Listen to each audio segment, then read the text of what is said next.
Porque está muy regulado, ¿no? El mundo de la discoteca. O sea, no es fácil abrir una discoteca, ¿o sí? No, en Barcelona seguro que no. Por ejemplo, el ocio nocturno mueve 20.000 millones de euros todos los años, que es un 2% del PIB. ¿20.000 millones en España? Sí. La noche funciona mucho por el ego. Es decir, al final, en Ibiza y todo eso, lo que más está ahora de moda es toda la parte de las mesas. Es decir, hay mesas de gente que se gasta 30, 40, 50.000 euros una noche. El fundador de Pachá, ellos tuvieron una cuenta en Lío Ibiza, que fue un tío que se gastó 110.000 euros y dijo, bueno, redondeame 200.000 y 90.000 euros de propina. El conseguir datos macro del ocio nocturno es chunguísimo. Es un mundo opaco. Súper opaco.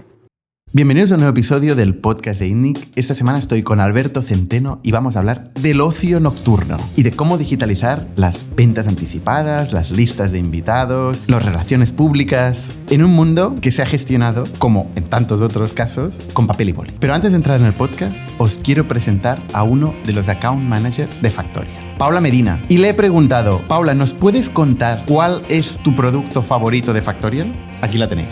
Hola, soy Paula, Account Manager en Factorial y vengo a hablaros de mi superproducto favorito que es Expenses, control de gastos. ¿Por qué es mi producto favorito? Porque me encuentro día a día a los clientes con un montón de dolores de cabeza respecto a controlar los gastos, devolverlos a los empleados, cuándo aprobar, cuándo no, y tienen dos alternativas siempre. Usar un Excel y llevar todo el control por ahí y luego devolver todo a mano, o usar una herramienta que sea solo dedicada al manejo de gastos. ¿Qué pasa? Que esto está completamente desconectado del resto de procesos de la empresa. ¿Qué ofrecemos en Factorial? El All-in-One. Ofrecemos tanto hacer el reembolso de Factorial como tener un control exhaustivo de todo lo que gastan los empleados, si aprobamos o no. Todo es directo, lo tienen en la misma aplicación, revisan rápido tickets, devoluciones, tienen propias tarjetas de Factorial, les ahorramos muchísimo tiempo, sale más económico porque tienes todo en un solo producto, el dolor de cabeza desaparece. Gracias, Paula, gracias Factorial por hacer posible este podcast, gracias a todos vosotros, así que sin más, os dejo con Alberto Centeno y el caso de Forvenius. Bienvenido a las historias de startups de ITNIC. Bienvenidos una semana más al podcast de ITNIC, yo soy Bernat Ferrero y hoy estoy con Alberto Centeno. ¿Qué tal? ¿Cómo ¿Qué estamos? tal, Alberto? Muy bien, muchas gracias por invitarme. Alberto es el fundador de Forvenius, que es una app Sí. para gestionar el ocio nocturno. Discotecas, beach clubs, conciertos. Yo siempre digo que donde hay música alta, luz un poco oscura y luces de colores, estamos ahí nosotros. Hace falta Forvenius. Exacto. ¿Y qué hace Forvenius? Forvenius principalmente es un software de gestión, nosotros lo llamamos un all-in-one. Es que es el foco nuestro porque al final nuestros clientes lo que hacen es que a través de nuestra plataforma gestionan desde las relaciones públicas, la venta de entradas, las listas de invitados, reservas de las zonas VIP. También tenemos una parte de CRM donde pueden ver datos de sus clientes como el ticket medio de cada uno, el top 10 de mejores clientes de la discoteca y demás. Y bueno, y la idea un poco es ir abriendo diferentes patas. O sea, yo lo que veo en nuestro negocio es como un SaaS o como un Holded, pero especializado en la industria del ocio nocturno. En cualquier industria se trabaja por el día, por así decirlo, el operativo es el día y lo nuestro, el operativo es la noche. ¿Y por qué hace falta un software de gestión vertical para esta industria y no utilizar un ERP convencional? Principalmente por eso, porque va justo al revés que el resto de industrias. Por ejemplo, hay pocas, fuera de nuestro sector es raro el tener una venta de entradas, unas relaciones públicas. Dentro de la noche. Pero eso es todo el ocio. Claro, no, bueno, en todo el ocio no, porque realmente un restaurante no funciona así. Bueno, teatro. Ya, pero un cine, por ejemplo, no tiene relaciones públicas, tampoco tiene zonas VIP, tampoco tiene listas de invitados, compromisos, copas. Es distinto. Es decir, mucha gente, sobre todo nosotros también, cuando hablamos con fondos, nos preguntan mucho, oye, ¿qué te diferencia de un cover manager, de un Seven Rooms, de un Open Table? Digo, pues al final, aunque el ocio nocturno y la restauración parezcan lo mismo, no tiene nada que ver, solo por el hecho de que tú vas a una discoteca y la mesa del lado del DJ puede costarte 10.000 euros y cuando tú vas a un restaurante te da más o menos igual dónde está la mesa. Entonces, ya partiendo de esa parte, y los restaurantes tampoco tienen relaciones públicas, ni tienen flyers, ni todo ese tipo de cosas que el ocio nocturno sí que tiene. Todos estos problemas, digamos, marginalmente igual no son muy relevantes, porque al final gestionar 4 o 5, no sé cuántas relaciones públicas tiene una discoteca. De media unos 50. ¿50? Sí. Que están en plantilla, cobran comisión. Comisión. Comisión por la gente que traen. Exacto. Algunos tienen un fijo, pero por lo general suele ser un trabajo de cuanta más gente metes, más cobras. Vale. ¿Y las mesas VIP, cuántas puede haber en una discoteca? Pues entre 30 a 50. Ah, no está mal. O sea, este problema es suficiente, o el conjunto de estos problemas es suficiente como para que una discoteca decida verticalizar, buscar un software vertical. Sí, sobre todo por el hecho de que también a lo mejor las discotecas son unos locales que no abren todos los días, por lo general, abren 2 o 3 días a la semana, pero durante esos 2 o 3 días abren 4 o 5 horas en los que a lo mejor entran por su local 1.500 personas. Entonces, si no tienes bien gestionado todo lo que incluye que la gente entre, se te pueden generar problemas como problemas con los vecinos, con la policía, sobre aforos, avalanchas, etcétera, etcétera. Pero antes de Forvenius, Sí. es decir, hace 4 años, 3, la gente lo organizaba bien, ¿no? ¿O no? Era un desastre. Bueno, a ver, más que un desastre, sobre todo es que iban a ciegas. Es decir, al final, si miramos el mercado de las discotecas hace 5 o 6 años, las discotecas por lo general cambiaban de nombre todos los años para dar alguna novedad porque iban bien o iban mal, pero no sabían realmente ni por qué, ni tampoco tenían una previsión. Ellos abrían las puertas y decían, vale, a ver qué nos llega hoy. Entonces, ellos, por ejemplo, nuestro mayor competidor siempre ha sido el papel, los grupos de WhatsApp y los Excels. O sea, y no había nada de nicho que... Por eso ellos... O sea, bueno, de hecho, yo cuando era promotor gestionaba todo a través de papel, grupos de WhatsApp, Excels, entradas a papel, que más de una vez pues yo he hecho fiestas que me han falsificado 300 entradas y que tienes un sobreaforo que no es tu culpa. Es decir, al final, por ejemplo, lo del Madrid Arena, ahí, por un lado, se hizo un sobreaforo a sabiendas, según lo que parece después de todo, y luego, por otro lado, había gente que falsificaba entradas. ¿Qué pasó en el Madrid Arena? Pues que por si alguien no... murieron 3 o 4 personas, no me acuerdo bien, En una una avalancha. avalancha, y era porque había un aforo de 10.000 y entraron a lo mejor unas 14, 15.000. ¿Qué pasa? Que se juntó ahí de que habían vendido más entradas de las que tocaba porque no podían... Tú imagínate, antiguamente lo que hacían era, cogían entradas, las repartían a todas las relaciones públicas y a la semana siguiente decían, bueno, ¿cuánto has vendido tú cada uno? 10, 20, 30, tal. Pero cuando tú das...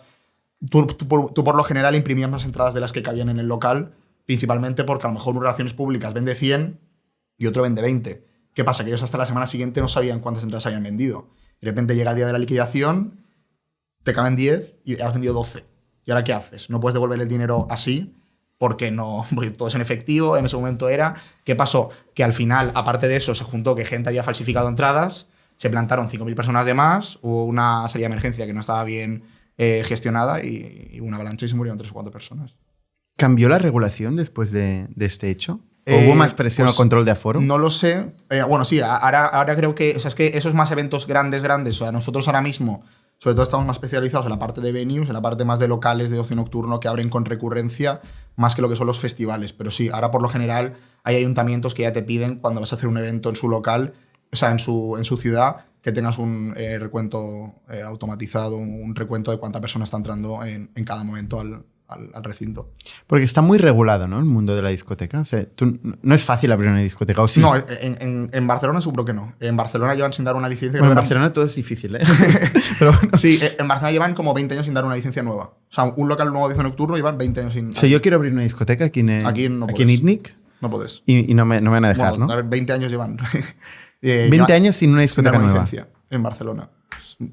O sea, el que tiene una discoteca tiene como un asset, que es una licencia, que da igual la discoteca, la licencia vale más que nada. Aunque no sepas gestionarla, sabes que es un negocio que te va a ir bien sí o sí, Claro. porque luego lo puedes traspasar y es como las licencias de taxi en su día. O de Airbnb, Claro, lo mismo. están muy limitadas y no dan más. O de Pero en cambio, farmacias, o- En Madrid es todo lo contrario, porque en Madrid, por ejemplo, este año han abierto 12 discotecas nuevas. Ostras. O sea, hay muchos fondos de inversión que están entrando ahora a montar discotecas en Madrid y un poco Barcelona, ahora con las elecciones y demás, si finalmente pues, cambia el gobierno o lo que sea, lo que quieren hacer es eso, justamente. Discotecas por un tubo. Claro, pero es que lo que trae muchísimo ocio. O sea, es decir, al final Madrid, desde que ha empezado a mejorar el nivel de ocio nocturno, o sea, hay una estadística que dice que el 35% de la gente que viene en España, una de sus 3 prioridades es salir, una de las 3, porque... Así nos va, ¿eh? También un Claro, poco. no, bueno, no, pero eso es ¿Las otras dos cuáles son? es trabajo, no lo sé. O sea, es que Curiosidad. nosotros, eso al final, tú cuando vas a un país, obviamente en España hay muchas cosas que ver, pero una de ellas también es salir, porque yo que también he ido a muchos sitios, a otros países de fiesta, España, la verdad que eso se nos da bien, ¿sabes? Entonces la gente viene a pues, salir, a conocer gente y demás, que eso también es bueno porque aparte de traer dinero para esas cosas, trae dinero para comer, para visitar museos o para lo que sea. Hay tiempo para todo. ¿Cómo de buen negocio es una discoteca? O sea, como por ejemplo Razzmatazz, ¿no? Que está aquí cerca. ¿Cuánto puede facturar un Razzmatazz? Exactamente, justamente Razzmatazz es que es más sala de conciertos que discoteca. O sea, también es una discoteca, pero ellos ellos prácticamente tendrán eventos todos los días a nivel de conciertos, tal. Entonces, una discoteca que va bien al año suele facturar unos 15-20 millones de euros. Vale. Y por lo general, si está bien gestionada, es un negocio con muchísimo margen, porque al final las copas, pues poner una copa, no sé cuánto te puede costar, en torno a €1. Y El coste. El coste. Y con empleados y todo el rollo, a lo mejor un poco más. Y se venden pues a 12, 15, 18. Entonces ahí al final. Más la entrada. Hay más la entrada. Entonces. Es Una un negocio mesa con VIP, no digamos. Claro, y ahora ya los precios han subido muchísimo, pero sobre todo lo que vemos es que es un negocio que sobre todo pesa mucho pues oye, una discoteca a lo mejor de Madrid durante junio, julio y agosto no factura casi porque toda la gente está en la playa. Entonces es un negocio que. ¿En Madrid? Claro, porque la gente en junio, julio y agosto pues se va a Cádiz o a. Vale, digo, la playa de Madrid no va. No, claro, se van a la playa, digo, de otros lados. Entonces, Vale. claro, no, con esto no es tan difícil facturar. Entonces, ya no es solo. Es muy fácil ingresar, más difícil es ganar dinero. Porque al final no es lo mismo facturar que ganar dinero en cuanto a que, pues oye, tienes que controlar bien que los camareros pues estén cobrando bien las copas, que no haya pues hurtos como puede haber en cualquier sitio de ocio, tanto restaurantes como discotecas, y luego sobre todo que son Que inviten a copas a claro, gente. y luego también tiene unos alquileres. ¿Pero y eso muy cómo lo altos. controlas? Ahora ¿Con For Venues cómo lo controlas? Nosotros ahora mismo barras no hemos tocado. Es decir, de momento ahora tenemos la parte que es más de control de lo que son la venta, CRM y demás. Nosotros ahora mismo, in session, no tenemos un producto para utilizarlo. ¿No hay mucho cash? Ahora ya no. ¿No? O sea, ahora ¿Ha cambiado esto? Sí, yo siempre digo que Apple Pay ha hecho más por Hacienda que la mayoría de gente, porque ahora nosotros, por ejemplo, antes del COVID, las copas, las barras tenían a lo mejor un 40% en tarjeta y 60% en efectivo.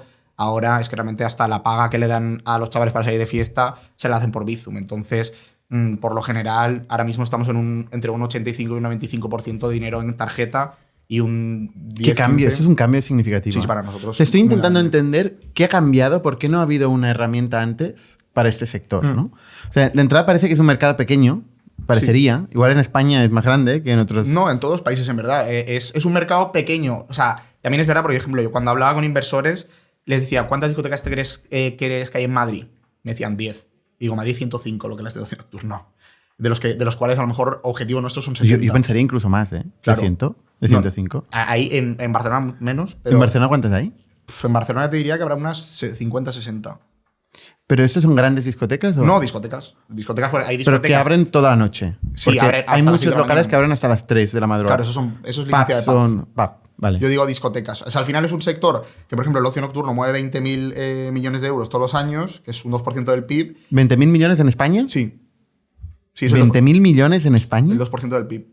Sí. Es bastante, ¿eh? Sí. O sea, pero que está muy concentrado. O sea, muy concentrado en cuanto a que eso a lo mejor lo hacen, esos 20.000 millones lo hacen 2.000 locales. ¿Por qué no ha habido un sobregestión? Mi conclusión, que obviamente pues acertada o no, es que casi todo el mundo que ha emprendido en el sector de ocio nocturno ha emprendido desde la parte B2C, no desde la parte B2B. ¿Por qué? Porque no conocen el sector. Es decir, yo tengo muy buena relación también con competidores o con empresas de ticketing y todo eso, y la mayoría de un poco su visión es convertirse en el canal de venta predominante. No ser o sea, yo siempre digo que hay muchos Skyscanners y hay pocos Amadeus. Entonces, nosotros nos centramos en ser esa parte de Amadeus, ese software de gestión B2B. Entonces, o sea, el cliente de la discoteca no conoce For Venues. Ahora empiezan a conocer porque hay, por ejemplo, las discotecas no todas tienen página web. Entonces, ellos venden a través de forvenues.com/Opium Barcelona. Entonces, nosotros también tenemos como una microsite para ellos, para que ellos puedan vender. O sea, pero, por ejemplo, nosotros, en el caso de Opium, ellos tienen una página web. Opium es cliente. Sí, ellos tienen una Opium página. es una discoteca en Barcelona que está delante del mar, Exacto. En el Puerto Olímpico, justo debajo. Exacto. Que es principalmente de guiris, de turistas, ¿no? Mayormente. Sí, no sé. Sí, o sea, ellos, según la sesión, es decir, pero sí, está en la zona de turismo de ¿Y cuánto factura Opium? No lo puedo decir. Yo lo intento a ver si cuela. Pero, por ejemplo, ellos tienen conectada, o sea, si tú entras en su página web, ellos tienen conectado, están conectados a nuestra API. Entonces, ellos, por ejemplo, que es una empresa más profesionalizada porque son más grandes y tienen a lo mejor 12, 14 locales en total. Es un grupo. Es un grupo, claro. Ellos tienen pues su página web conectada a nuestra API para que cada vez que crean un evento salga en la página web. Es decir, ahí trabajamos full marca blanca. Pero luego también hay otras discotecas que no tienen tantos recursos que utilizan nuestra microsite para poder vender, que sería... O luego incluso, por ejemplo, las relaciones públicas. Si tú trabajas para una discoteca, tú también tienes tu link, que puede ser forvenues.com/Bernat, y toda la gente que entre a través de tu link, pues lo comisionas tú. Entonces ahí es un poco... Por eso te digo que no tiene nada que ver con la restauración. Es que la restauración es cero eso. Bueno, pero esto sí que es la parte de distribución, que es lo que dices que se había centrado la gente mayormente. O sea, No, a se mí- habían centrado más en la parte del ticket. Yo he escuchado proyectos que han picheado esto. La Sí, parte sí, del total. ticket, la parte de relaciones públicas. La parte del ticket es lo más obvio. Es decir, al final la gente dice, vale, ¿cómo puedo montar una empresa de ocio nocturno? O sea, una empresa que puedan vender rápido y tal y cual, ticketing. O sea, es decir, el 95% de las empresas del sector, por no decirte todas, se centran en el ticket. Pero también es lo que tú me has contado. Nosotros hacemos ticketing, pero damos todo el resto de cosas que ellos ¿Qué no son? tienen. Las listas de invitados, ¿Qué eso es los ticketing? pases de temporada. No tiene nada que ver Lo con mismo. el ticketing.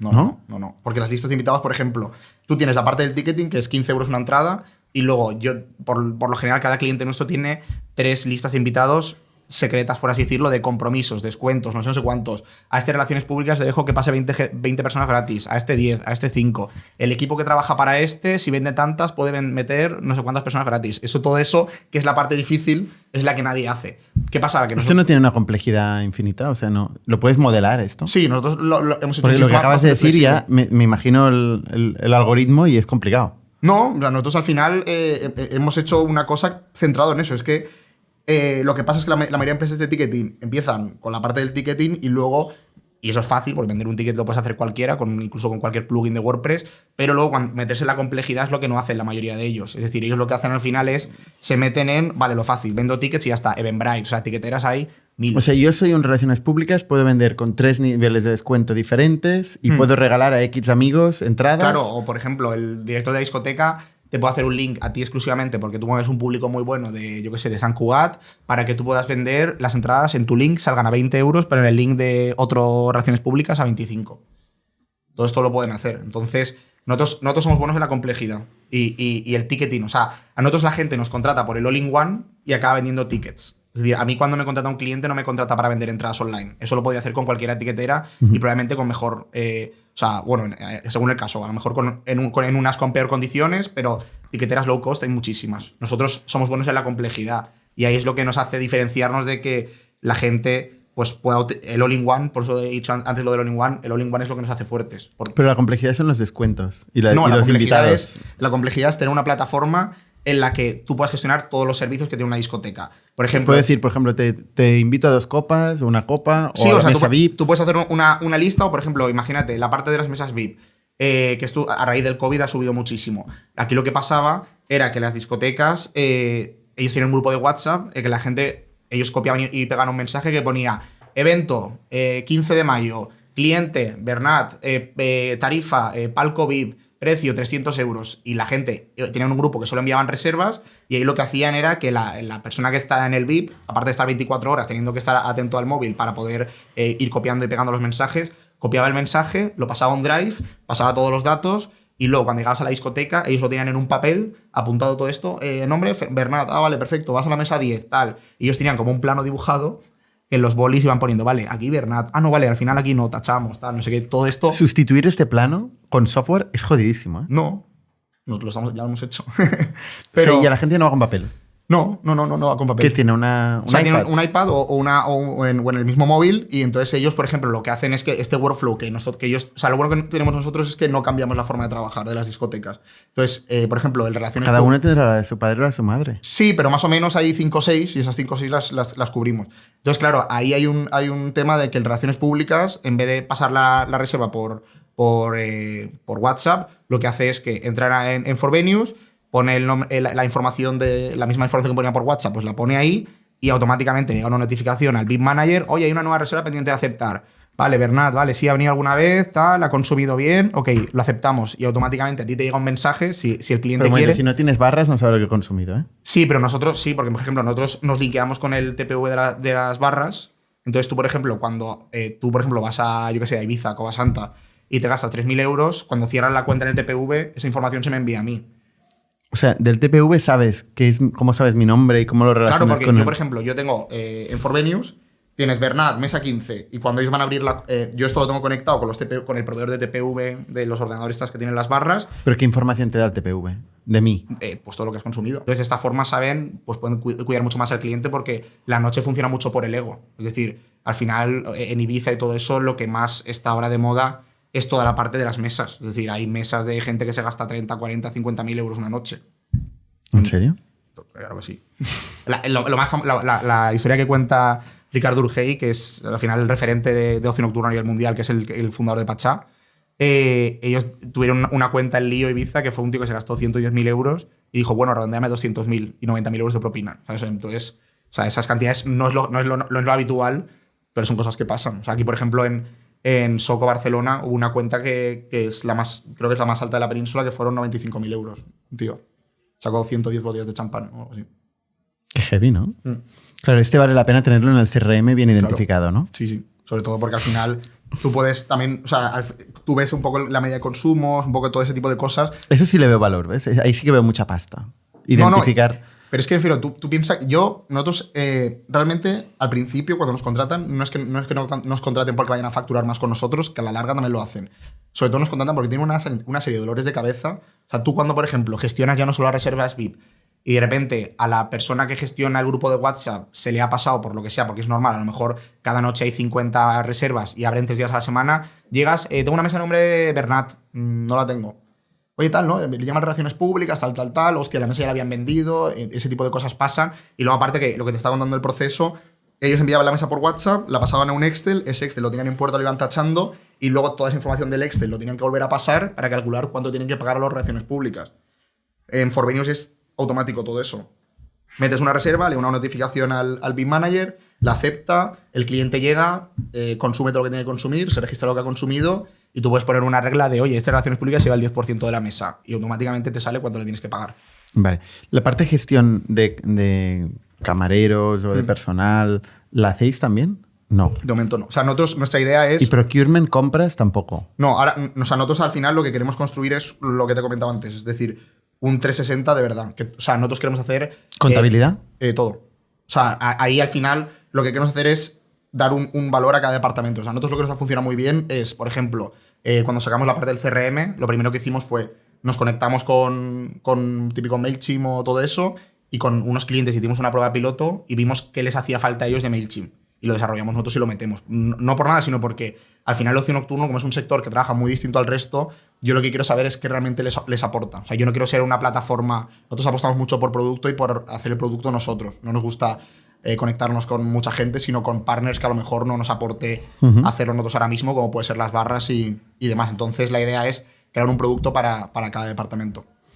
¿Cuántos clientes tenéis a día de hoy? En cartera tenemos 500... 500 discotecas. Sí, bueno, discotecas. O sea, por un lado están las discotecas, por otro lado está la parte de los beach clubs y luego está por otro lado la parte de gente que explota discotecas. Es decir, hay una figura que es un empresario que lo que hace es alquila el jueves Opium, el viernes alquila, yo qué sé, Bling Bling y el sábado alquila Soco. Entonces, de esta forma, lo que hacen es ir alquilando salas, se llevan un porcentaje o van a, pues, con lo que negocien. Entonces, ese también es un cliente para nosotros también importante. Sobre todo porque ese cliente nos hace mucho referral porque, imagínate, tú llevas una discoteca el jueves y el viernes te vas a otra discoteca que no trabaja con Forvenius, tú vas y dices, no, es que yo la puerta la gestiono esto. Ah, ¿esto qué es? Tal. Así hemos traído un montón de clientes. Vale. Sobre todo también porque las relaciones públicas hoy están en Opium, pero a lo mejor mañana están en Bling Bling. O están en, yo qué sé, en Madrid, en Teatro Barceló y al día siguiente están en Bandido. Entonces, esas relaciones públicas, cuando cambia de discoteca, dice yo por qué tengo que enviar las listas por WhatsApp si yo trabajo en mi discoteca trabajaba con Forvenius y tal. Entonces, como hay mucho movimiento de gente, ese boca a boca nos ayuda muchísimo a poder expandir la plataforma. Entonces, ahora en cartera tenemos 500, pero esos 500 no son activos todos los meses, porque, por ejemplo, hay discotecas que abren en verano solo, otras que abren solo en invierno. Entonces, de media tenemos activos unas 370 o por ahí. Vale. ¿Y cuál es vuestro modelo de negocio? ¿Vosotros qué cobráis? Nosotros, como has dicho tú muy bien, es un software vertical, muy vertical además. Entonces nosotros, antes de la pandemia, lo que hacíamos era cobrábamos una suscripción y después de la pandemia, o sea, y durante la pandemia nos dimos cuenta que el modelo de suscripción era imposible que llegásemos a ser una empresa de 1 billón de euros, o sea, que valorar 1 billón de euros con el modelo, porque no hay tantos clientes como para hacer un MRR suficiente a 100 millones o algo así. Y también es difícil convencerle al cliente de que le añadís tanto valor. No, y sobre todo que yo al final le estaba vendiendo un producto a personas que tenían la necesidad, pero no sabían que necesitaban eso. Claro. ¿Sabes? Entonces, porque por ejemplo, en vuestro caso a lo mejor tienen un software de recursos humanos que vosotros decís, oye, pues nosotros somos mejores. En nuestro bueno, caso, de todo, ¿eh? También vendemos a gente que no es consciente de la mejora potencial que tiene. Claro, pues no, pero nosotros, todo nuestro mercado era así. Es decir, nuestro competidor era WhatsApp, Excel y demás. Pero decías que eran conscientes de los dolores que tenían. Claro, entonces ellos sabían que era un pateo, pero muchas veces... Y luego también es un sector que por lo general no son muy propensos a que un desconocido tenga los datos de su facturación. Entonces también ha habido un trabajo de ganarse la confianza del sector muy importante. Entonces, pero tú hoy no tienes facturación. Bueno, tienes la facturación porque vendes las entradas. No, claro, yo sé todo lo que... Pero no tienes la barra. No, la barra no. O sea, bueno, algunos locales que lo tenemos conectado y otros no, pero... Que la barra será una parte... Es alta. Muy alta. Un 80, ¿Qué porcentaje? 70, el 80% de los son ingresos copas de la discoteca es la barra. Sí. Ahora ha cambiado un poco porque antes la gente no compraba una entrada anticipada para ir a una discoteca y ahora ya sí, porque a raíz del COVID se han dado cuenta que, pues, oye, si compro la entrada voy a pagar menos y encima no voy a hacer cola, porque en la discoteca, pues al final hay muchas discotecas que tienen 1 hora de cola para entrar. Entonces, de esta forma el cliente sabe, oye, pues pago, tengo un acceso más rápido y por lo menos me sale más barato, porque también el empresario sabe que esa persona va a ir 100% a la discoteca y si no va, pues tienen un dinero que ya han pagado. Entonces, a nivel de modelo de negocio, nosotros tuvimos que, entre comillas, inventarnos un modelo de negocio nuevo para que esto mereciese la pena. Y esto era, nosotros al final, un poco también por quizá una falta de criterio o por lo que nos preguntaba todo el mundo, al principio nos centramos en la suscripción, pero nos dimos cuenta que nosotros lo que teníamos que hacer era establecer un suelo de facturación, es decir, yo sé que de un cliente me voy a llevar 300, 350, porque la suscripción son 100, 200 o 350 euros al mes, y luego aparte, pero yo tengo que tener, el techo lo tengo que tener destopado, por así decirlo. Entonces yo decía, vale, sí, los modelos de MRR están muy bien porque sé lo que voy a facturar, pero sé que lo voy a facturar por arriba y por abajo. Yo lo que quiero es saber cuánto voy a facturar por abajo, pero poder facturar arriba lo máximo posible. ¿Qué significa por arriba y por abajo? Sí, por ejemplo, vosotros con un modelo SaaS, si cobras 300, sabes que son 300 y son 300. Yo, si cobro 300 más un variable de las ventas, que es lo que nosotros tenemos, tengo clientes que, pues la media de nuestro cliente nos paga 1.000 euros al mes. Entonces, el 70-80% de mi facturación a día de hoy es del variable y no el fijo. Entonces, yo, por así decirlo, nosotros lo que hacemos es que cogemos un fijo por las funcionalidades que no son que no puedo variabilizar y luego un variable de las ventas. Imagínate, tú pagas una entrada para ir a Opium, pues ahí yo me llevo un porcentaje de esa entrada. Pagas un adelanto para reservar una mesa en Opium, me llevo un porcentaje de tal. Todo ese tipo de cosas. ¿Diferentes los porcentajes o un...? A ver, en las mesas, o sea, por lo general suele ser el mismo, pero luego en clientes que tenemos mesas que son 6, 7, 8.000 euros, pues no puedo poner el mismo gasto de gestión que en una entrada de 20. Entonces ahí sí que es distinto. Pero por lo general nosotros cobramos un 7%. ¿Qué? Un 7%. Y el mínimo que cobramos es un 5%. Pero el 5% te estoy hablando de mucho volumen. Y has dicho que de media facturáis 1.000 euros por cliente. Por cliente al mes, por cliente activo. Con lo cual, 1.000 euros por 370, ¿no? ¿Has dicho? Sí. ¿Al año? O sea, nosotros, por ejemplo, de la media que tenemos por cada cliente son los 1.000, o sea, es decir... ¿1.000 o 2.000? No, 1.000. Ah, vale, pues entonces son 370.000. Sí. O sea, lo bueno es que también nosotros, por ejemplo, ahora que estamos creciendo, tenemos algunos clientes que son... o sea, dentro de esos locales hay clientes que por lo general...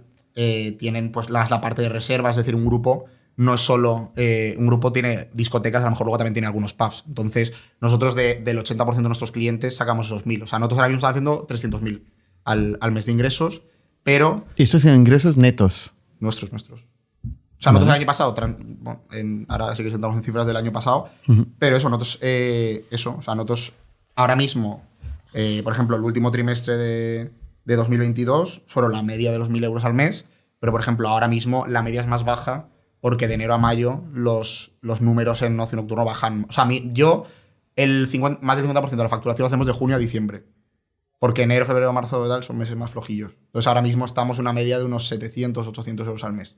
¿Y no es reticente el empresario de discoteca de pagarte el 7%? No, ¿No te ve como un...? No, sé. No, porque se lo paga el cliente, en verdad, ese gasto de gestión. Porque cuando tú compras una entrada son 10 euros más gastos de gestión. Entonces ellos, o sea, si son... Bueno, el cliente paga al final el precio que sea. Paga 10 más el 7%, que son 10,70. Entonces ese 7%... Podría capturarlo el empresario. Sí, pero entonces tendría que hacer un software de gestión para poder hacer todo eso. ¿Y el derecho a esta admisión tan bestia que de golpe dicen, oye, tú no me gustan los zapatos? Sí, nosotros ahí hemos hecho un trabajo bastante importante para que la gente cuando compre una entrada sepa cómo tiene que ir vestido y demás. O sea, es decir, en las descripciones se pone, en la entrada se recalca bastante para que la gente que vaya a la puerta, pues obviamente no tenga problemas. Pero también hemos hecho una parte del software que facilita, o sea, el devolver una entrada es fácil. Es decir, si tú, por ejemplo, vienes a la discoteca y no vas vestido bien, te escanean la entrada, te la devuelven y automáticamente te llega el dinero para que el cliente también se vaya tranquilo y si quiere gastarse ese dinero en otro lado que se lo pueda gastar. Pero sí, eso es, obviamente, es muy violento. Es una casuística, sí. Ese mundillo. Pero es que también, si lo piensas, el ocio nocturno, parte del producto de la discoteca es la gente que hay dentro de la discoteca. Es decir, una discoteca elitista, aunque suene mal, no se puede permitir que entre cualquier tipo de persona, porque si estás vendiendo. Es como una marca de ropa. Es decir, al final, si Louis Vuitton vendiese los bolsos a 50 euros, no sería Louis Vuitton. Entonces. Ya, pero pero sí. Pero son 50 euros la barrera, digamos. Si pagas los 50 euros, pues ve como quieras, ¿no? De alguna forma. Ya. O sea, ¿cómo que el pero producto no soy yo? Porque tú al final, cuando vas a una discoteca buscando un ambiente, quieres encontrarte ese ambiente. Entonces, si tú al final, por ejemplo, a ti te gusta el ambiente, yo qué sé, de música electrónica y demás, y llegas a un sitio y hay, por ejemplo, tú, yo qué sé, yo tengo 26 años y voy a una discoteca y está todo lleno de gente de 18 años, no me lo paso bien. ¿Por qué? Porque es gente pequeña, que probablemente escucha otro tipo de música a la que escucho yo, y es un ambiente que no va tan asociado porque a lo mejor un chico de 18 años sale en plan mucho más a lo loco que de lo que salgo yo con mis amigos. ¿Y eso de que las mujeres no pagan? Eso ya se ve poco. ¿Es legal esto? Porque claro, dices que el producto somos las personas que van, Sí. ¿no? Cuando no pagan las mujeres son el producto. Eso ya no pasa. Ya no pasa. Eso ya no pasa. Y tiene un auge desde el COVID. O sea, esto se ha visto a nivel macro. Sí, se ha visto que después del O sea, a COVID... nivel macro no tengo los datos porque si quieres, o sea, yo por ejemplo, cuando voy a levantar una ronda de inversión, el conseguir datos macro del ocio nocturno es chunguísimo. Es un mundo opaco. Súper opaco. Claro, pero por eso te digo, y caes y que antiguamente, o sea, el dato del 2% de la es de 2016 o 17, no hay otro dato desde entonces. Pero es que en 2016 o 2017... Ahora será el 15, por Claro, cierto. no, si movía el 2, era que en realidad movía el 5, ¿sabes? Porque en 2016 o 17 sí que había una parte importante de la industria que se movía en cash. Entonces, Ya, pero bueno, lo calcularían de alguna forma. no lo sé. Es según el INE. Entonces yo creo que el INE creo que tampoco se hagan muchas aventuras con eso. Pero es lo que te digo, que al final conseguir datos del ocio nocturno es complicado. Entonces, yo lo que sí que veo es que a nivel de aperturas, o sea, nosotros lo que vemos es, a nivel de tickets vendidos, antes del COVID se vendían un 2, un 3% del aforo, se vendía online, o sea, nada prácticamente, y ahora se está vendiendo un 25, un 30. Y luego también a nivel de locales, lo que te he dicho en Madrid. En Madrid, a lo mejor este año, en conjunto, todos los locales que se han abierto, habrá más de 30 o 40 millones de euros de inversión en abrir locales en discotecas en Madrid. Y hay grupos muy fuertes que están yendo a Madrid y demás. ¿El EBITDA de una discoteca, sabes cuál es? ¿Medio? A ver, según. Pero no, la verdad que no. O sea, O sea, yo te diría que unos 2-3 millones. Una discoteca bien. un 30%. Sí. Has dicho que 10 millones la O sea, no, facturación. yo, por ejemplo, en una discoteca así más de capital, más grande, pues puede hacer unos 15-20 millones de euros. Una discoteca así más normal de una ciudad pues, como Valencia o como Sevilla o algo así, pues yo creo que fácilmente pueden estar haciendo los 10 millones, de los cuales ahí, pues, EBITDA, supongo será más, dinero que hayan ganado en plan, después de impuestos y todo el rollo y tal, sí, será en torno a 1,5 millones. ¿Y los más. DJs son importantes? Ahora muchísimo. O sea, antes no. Antes el DJ no pone música, es decir, al final, por ejemplo, DJ Nano lo cuenta también en una entrevista, que él cuando empezó a pinchar, él estaba en una esquina de la discoteca y nadie veía quién era, porque al final lo que eran pone músicas y ya está. Ahora la industria del ocio nocturno, el foco es el DJ. Ahora lo que vende es el DJ, y si te fijas, todas las mesas caras están al lado de la cabina. Es decir, tú, por ejemplo, en Pachá, Ibiza, la zona más cara es la zona que está al lado del DJ. ¿Por qué? Porque todo el mundo quiere estar... Es la cabina del DJ. O sea, tú, por ejemplo, abres una discoteca. Es algo que, para que veas un poco la tontería del ego del ocio nocturno, que al final todos somos así, o por lo general mucha gente. Abres una discoteca y dejas que la parte detrás del DJ pueda entrar quien quiera, y lo que pasa es que, o sea, yo he ido a fiestas que la pista está vacía y el VIP de detrás del DJ está todo lleno. Es decir, toda la gente está así, pero detrás del DJ. ¿Por qué? Pues no lo sé, ¿sabes? Pero al final es una cuestión entre estatus, ego, no sé. Pero al final el tema de la noche funciona así. Entonces, yo te digo que la parte del DJ ahora es una parte súper importante. ¿Y en eso no ayudáis? ¿A encontrar DJs? Sí, o sea, nosotros estamos ahora valorando con varias empresas que se dedican a esto. También es, por ejemplo, pues, el ocio nocturno siempre digo que es como un descampado. Al final está todo por construir. Entonces, ahora mismo la mayoría de bookings de todos se gestiona todo por mail y por calendars y tal, y no hay ninguna herramienta que tengan para gestionar. Entonces, ahora sí que hemos visto varias iniciativas de gente que está haciendo esto, y lo que queremos es conectarnos con ellos para que nuestros propios clientes, aparte de descubrir nuevos DJs, puedan contratar a los DJs. Y lo bueno es que nosotros... ¿Contactar? O sea, contratar a los DJs a través de nosotros. Entonces, ¿qué pasa? Que lo bueno que tiene nosotros, lo bueno que tiene Forvenues es que, imagínate, si yo llevo hoy a un DJ a una discoteca, yo como Forvenues, sacando no datos de esa discoteca en concreto, pero sacando datos agregados, puedo saber de media cuántos tickets vende ese DJ, a cuánto precio, qué tipo de público trae y demás, que esto a lo mejor cuando tú tienes una discoteca y no sabes qué DJ contratar, yo te puedo decir, oye, mira, este DJ funciona mucho en Madrid. Pero yo soy una discoteca que tengo este conocimiento y yo no quiero que tú lo compartas con mi competencia. Es que no comparto los tuyos, yo comparto los de... O sea, yo datos, por ejemplo, los datos de nuestros clientes son privados para ellos, que esto también Pues si dices que puedes agregar el dato del DJ... No, agregar, pero del dato de toda España. Al final, pero, claro. O sea, pero no sé si quiero pues, compartirte como esto. lo mismo, o sea, tú, por ejemplo, una discoteca se le ocurre una funcionalidad nueva, nosotros la desarrollamos y la tienen todas. Pero al final, cuando a ti no se te ocurre esa idea, se le ocurre el de enfrente, sí que quieres tu idea. Entonces, al final hemos generado una cultura del win-win bastante importante. Pero, por ejemplo, una cosa que nos diferencia mucho de competidores de ticketing, al final, como el ticketing, las empresas de ticketing, como Eventbrite y todo eso, son un marketplace, lo que hacen es que cuando tú vas a comprar una entrada en Eventbrite, dice, ¿quieres recibir información de eventos recomendados por Eventbrite? Y eso realmente es como una trampa para que esos datos de ese concierto se vendan a al resto de clientes de Eventbrite. En nuestro caso, como Forvenues no tiene una parte de marketplace, lo que hacemos es que los datos son tuyos. Eso sería mala idea. No, pues es lo que hacen todas. ¿Sí? Todos nuestros competidores son así. Todos.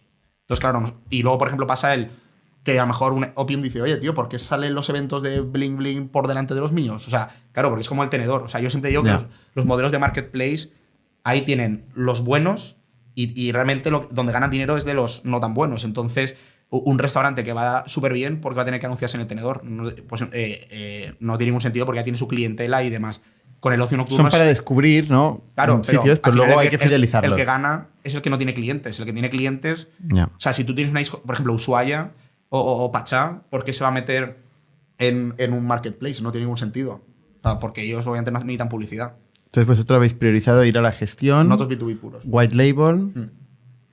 Oye, ¿cómo es el go-to-market de discotecas? O sea, ¿cómo vas a vender tú a una discoteca? Nosotros al principio, sobre todo, era todo, pues, básicamente reuniones presenciales, viajar muchísimo, todo, pues, puerta por puerta, nada de máquina de ventas y demás. Sí que es verdad que ahora mismo, en el momento que se empezó a conocer la marca, o sea, nosotros a los pocos meses, la vía más importante de captación. O sea, nosotros ahora mismo, como lo tenemos puesto, es un equipo de hunters, que nosotros llamamos, que son al final los que se dedican a coger los grandes acuerdos.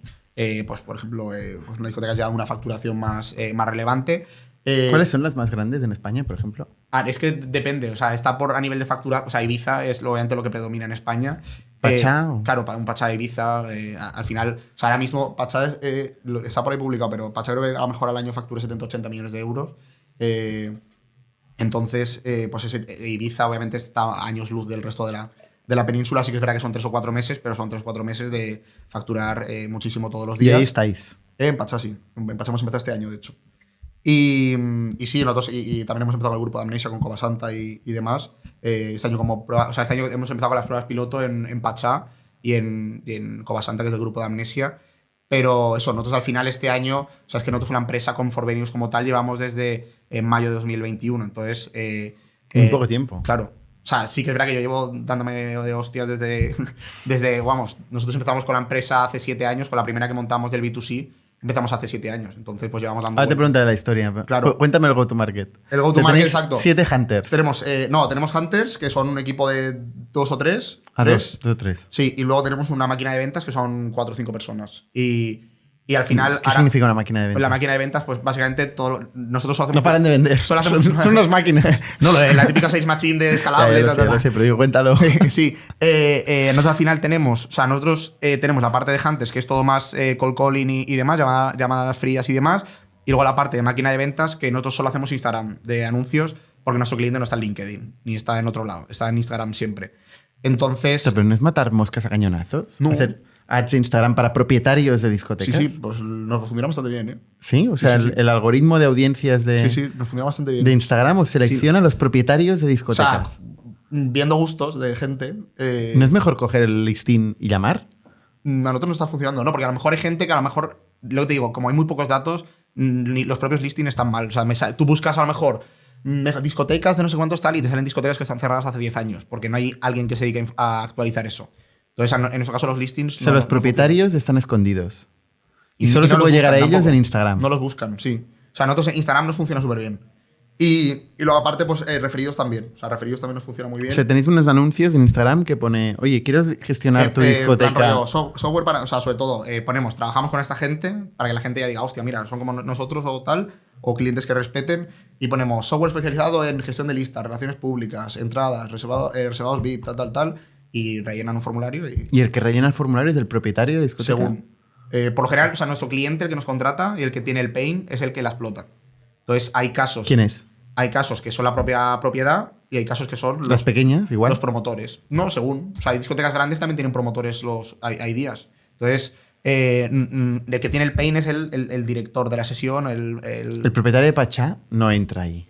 El propietario de Pachá nos pone los datos. Nosotros. No sé quién es. Bueno, ¿Es público o no? Pachá lo hemos conseguido. Ahora es un fondo de inversión. Lo compró Trilantic, que es un fondo de inversión de Londres, creo. Y lo compró, creo, por 400 millones o por ahí.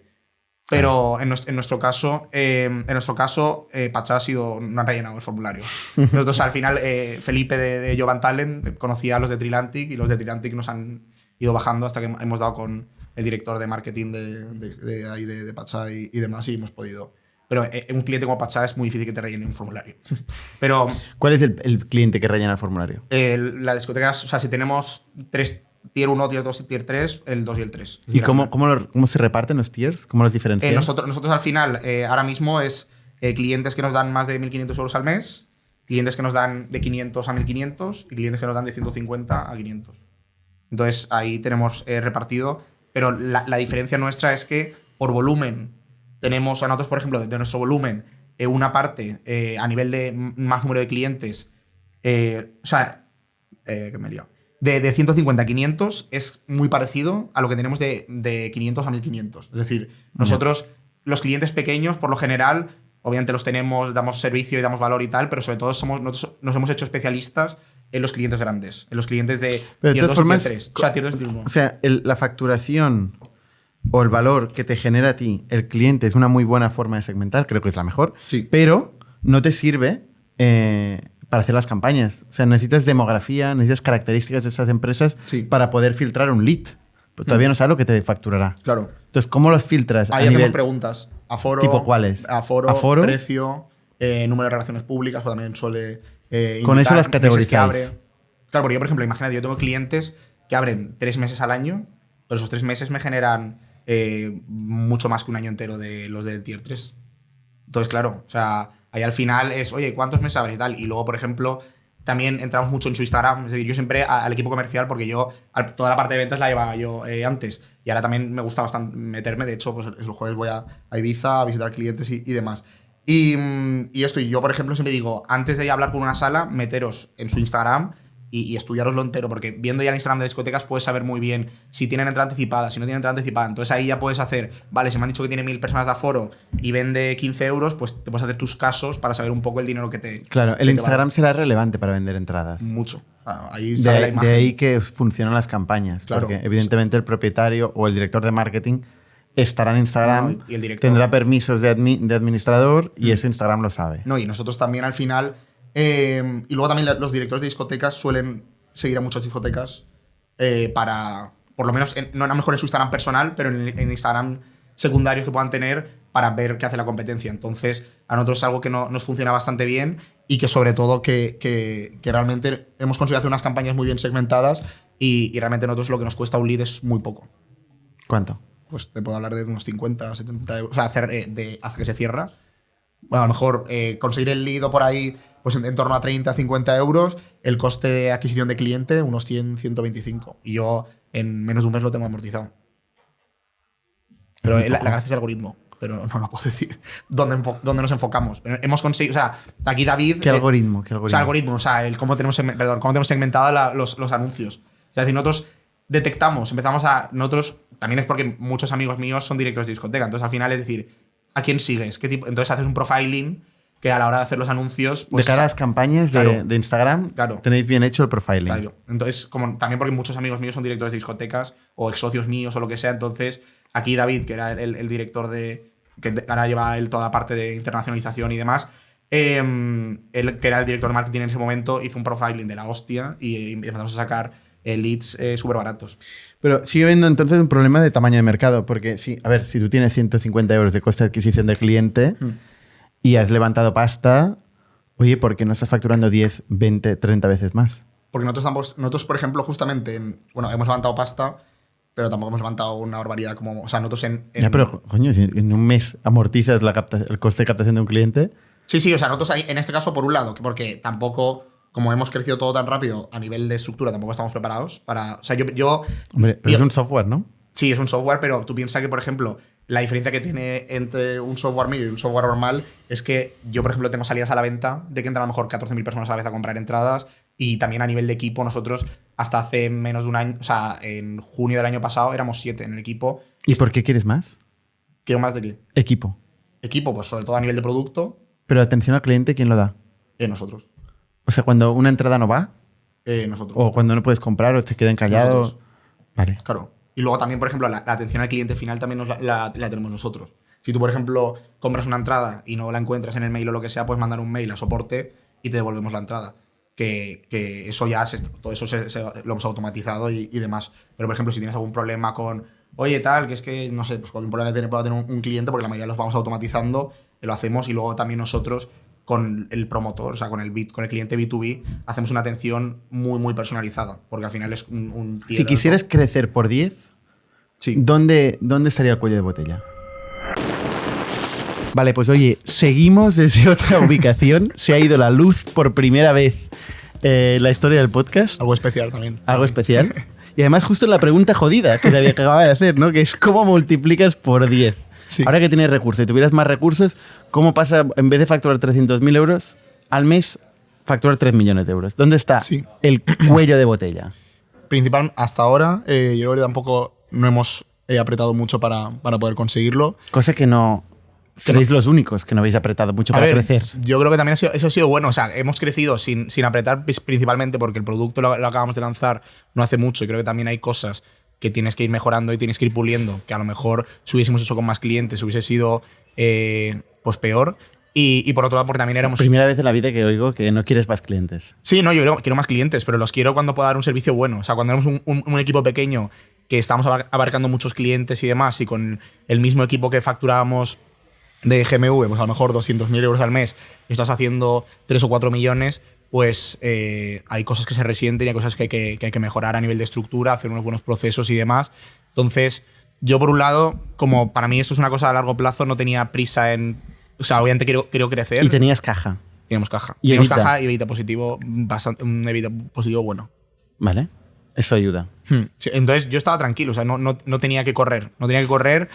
A mí lo que más me preocupaba, sinceramente, después de 6 años intentando luchar porque me saliese el proyecto adelante, lo que sabía que no quería que me pasase era morir de éxito en cuanto a tener muchos clientes y empezar a dar un servicio mucho peor. Entonces, mi trabajo fue hacer la estructura para poder crecer, y ahora mismo ya tenemos una estructura con la que podemos salir. ¿Los 500 clientes están en España? Casi todos sí. Ahora mismo nosotros, por eso también una oportunidad que pues, te preguntan mucho cuando hablas con inversores y demás, oye, ¿y fuera? Vale, sí, fuera, pero durante un año pasamos de hacer prácticamente nada a hacer 35 millones de GMV, a pasar de tener de ser 6 en el equipo a ser 40 y algo. Entonces, dentro de esos desafíos, yo dije, vale, España, vamos a hacerlo bien, y ahora a partir de este año ya estamos, ahora a partir de... Justamente hoy han entrado al equipo pues, personas de otros países para poder empezar a hacer ahí, a partir de junio, la expansión internacional. Porque el año pasado, ¿en cuánto cerrasteis? 37 millones de euros de GMV y más de 2 millones de euros de ingresos. 2 millones de ingresos, Sí. Y EBITDA positivo. Sí. El año pasado. EBITDA positivo, 6 números. Caray. ¿Y qué equipo teníais? Pues entiendo que la clave es un equipo pequeño. Nosotros empezamos, bueno, de enero a junio éramos 8 o 9 en el equipo, 10 como mucho, que íbamos pues, hasta arriba. Es decir, yo al final tenía el título de CEO, pero realmente un comercial más o un account manager más. Y luego fichamos, cuando éramos 10, fichamos a Neus, que es la directora nuestra de recursos humanos, que todo el mundo me decía que si estábamos locos fichando a una persona de recursos humanos siendo 10, pero para mí lo más importante es quién entra a mi casa, quién entra a trabajar en el proyecto, y creo que era muy importante fichar a una persona buena que nos ayudase a... En recursos humanos. Y lo segundo más importante es contratar Factorial. Claro. y eso, y ahí éramos 10, En junio éramos 10 y en septiembre de septiembre a diciembre pasamos de ser 10 a 40. Entonces, una cosa que me preocupaba mucho era no perder la cultura y que toda la gente que entrase fuese buena. Entonces, nosotros contratando hemos sido siempre malísimos hasta que entró Neus. Entonces, toda la gente que contratábamos súper mal porque yo, por ejemplo, el tema del hiring solo conozco a la gente en la última entrevista porque soy bastante malo. Es decir, lo que yo digo, este lo va a hacer bien, no suele salir bien.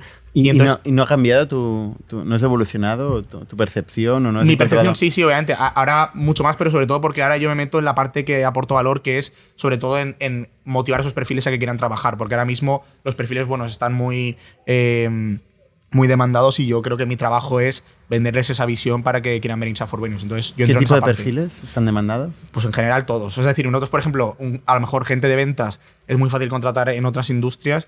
En nuestro caso no, porque tiene que tener un know-how sobre la industria que ayude, o por lo menos que tenga una curva de aprendizaje corta para que esa persona vaya a hablar con la discoteca y hablen el mismo idioma. Entonces, ¿Qué son relaciones públicas Sí, la o mayoría expromotores? Sí, la mayoría sí. Oye, si vamos al capítulo de la historia, ¿tú de dónde vienes? ¿Vienes del sector? Sí, yo ahora tengo 26, empecé trabajando con 16 años vendiendo entradas a la discoteca, principalmente porque quería… Relaciones públicas. Sí, quería ir a una fiesta y me dijo, compré la entrada y me dijo el que me la vendió, oye tío, si me traes a no sé cuánta gente, te apunto gratis, tal. Y yo en cuestión de 2 días o por ahí vendí como 90 entradas y donde yo vivía no había ningún… ¿En Valencia? En Valencia, en mi barrio por así decirlo, no había ningún relaciones públicas que se vendiese y tal, pues dije, pues me lo quedo yo. Y entonces ahí me ofrecieron luego unirme… ¿Y cómo funciona eso? Si tú ves a la gente pues, de tu clase Sí, a la gente y les de dices, oye, que hay una fiesta que no sé qué. Claro, yo también es porque como yo he jugado también a fútbol y entonces en varios equipos y demás, y aparte pues tenía como varios grupos de amigos, pues eso, conocía bastante gente. Entonces yo me acuerdo que después de esa fiesta me contactaron para trabajar en una discoteca light, que son las discotecas de 14 a 17 años.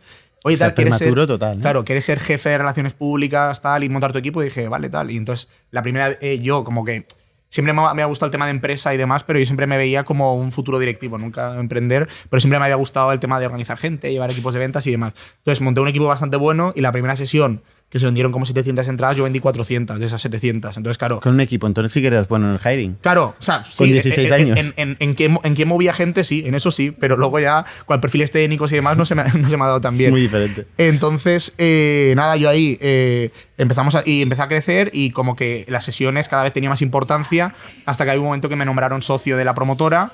Y yo me dedicaba pues más a toda esa parte de negocio, marketing, un poco, pues qué famosos podíamos traer para que la gente comprase entradas y demás. Y ya cuando yo cuando entré en EDEM, en la universidad… La de Juan Roch, exacto. O sea, yo he hecho el proceso entero. EDEM, lanzadera y Angels. Yo me he hecho los tres. El hack trick. Me he hecho el hack trick. Entonces, bueno, realmente María Empresas es donde se me despertó la vena emprendedora y donde he crecido todo el proyecto y demás. Entonces, mientras estudiaba la carrera… me monté un local de cachimbas y demás, y un poco pues un día con ¿Un local de cachimbas? Sí, un local de cachimbas, ahí en Valencia, que no había en ese momento nada, y montamos un local de cachimbas y con mi socio del local dijimos, oye, estaría guay tener una aplicación, que también iba a mi clase, tener una aplicación donde ver dónde va a salir la chica que te gusta, tus amigos, tal, en plan rollo, como una red social de decir, oye, yo voy aquí esta noche, yo voy a tal. Entonces ahí montamos Appear, que básicamente era una red social para ver dónde salían tus amigos de fiesta. Y bueno, entonces, claro, en ese momento nosotros teníamos 19 años y yo el poco dinero que iba ganando de las discotecas lo metí ahí. Y dije, vale, necesitamos una forma sencilla de poder adquirir usuarios de forma barata. Y lo que se me ocurrió, que funcionó bastante bien, pero luego nos reventó la empresa, fue los fotógrafos que van a las discotecas, que antiguamente, pues sobre todo más como era un Tillate o algo así, que es una empresa que mete fotógrafos en la discoteca, las típicas fotos que suben luego en Facebook y demás. Dije, vale, pues vamos a hacer un departamento de fotografía, de ofrecer este servicio a las discotecas, y teníamos un CAC prácticamente, o sea, un CAC no, un coste de usuarios y un CAU de 0 euros de adquisición, y la gente se bajaba la aplicación para descargarse la foto de discoteca, porque hubo una época, la época de Facebook y demás, la gente era como, hostia, o me hago la foto en la discoteca o es como si no hubiese salido. Y en ese momento pues empezamos a adquirir muchos usuarios de forma pues con un coste de adquisición de 5 céntimos, o sea, súper barato.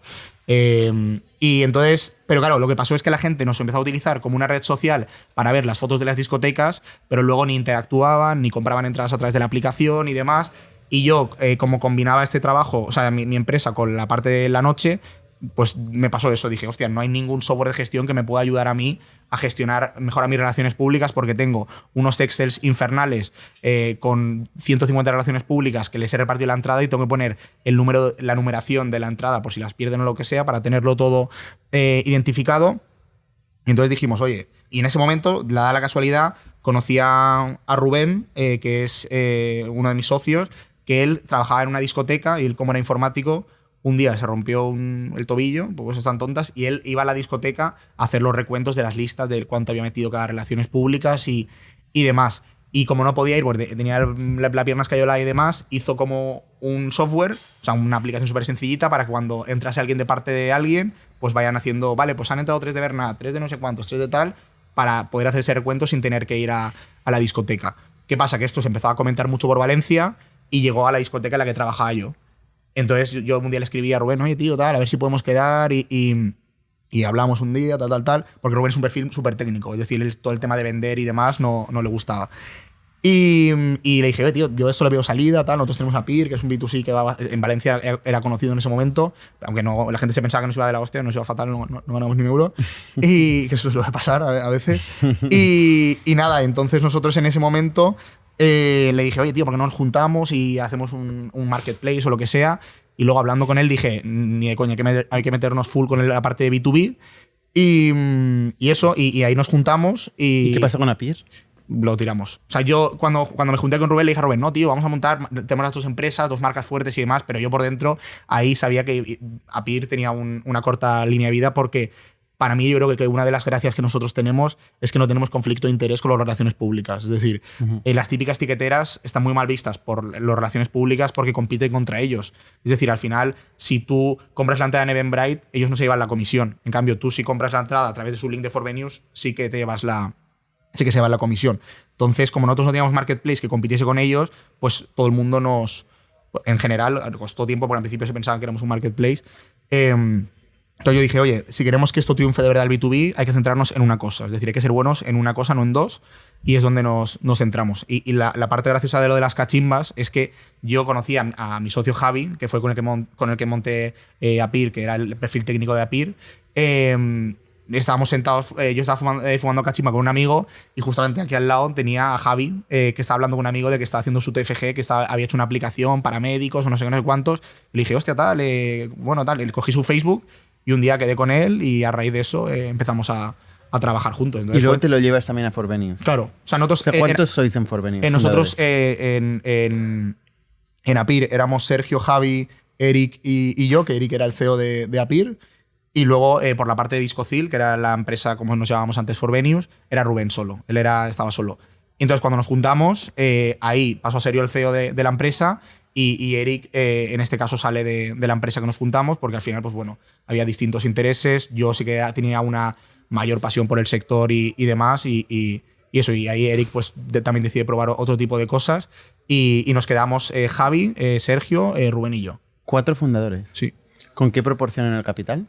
Éramos Sergio, Javi y yo iguales.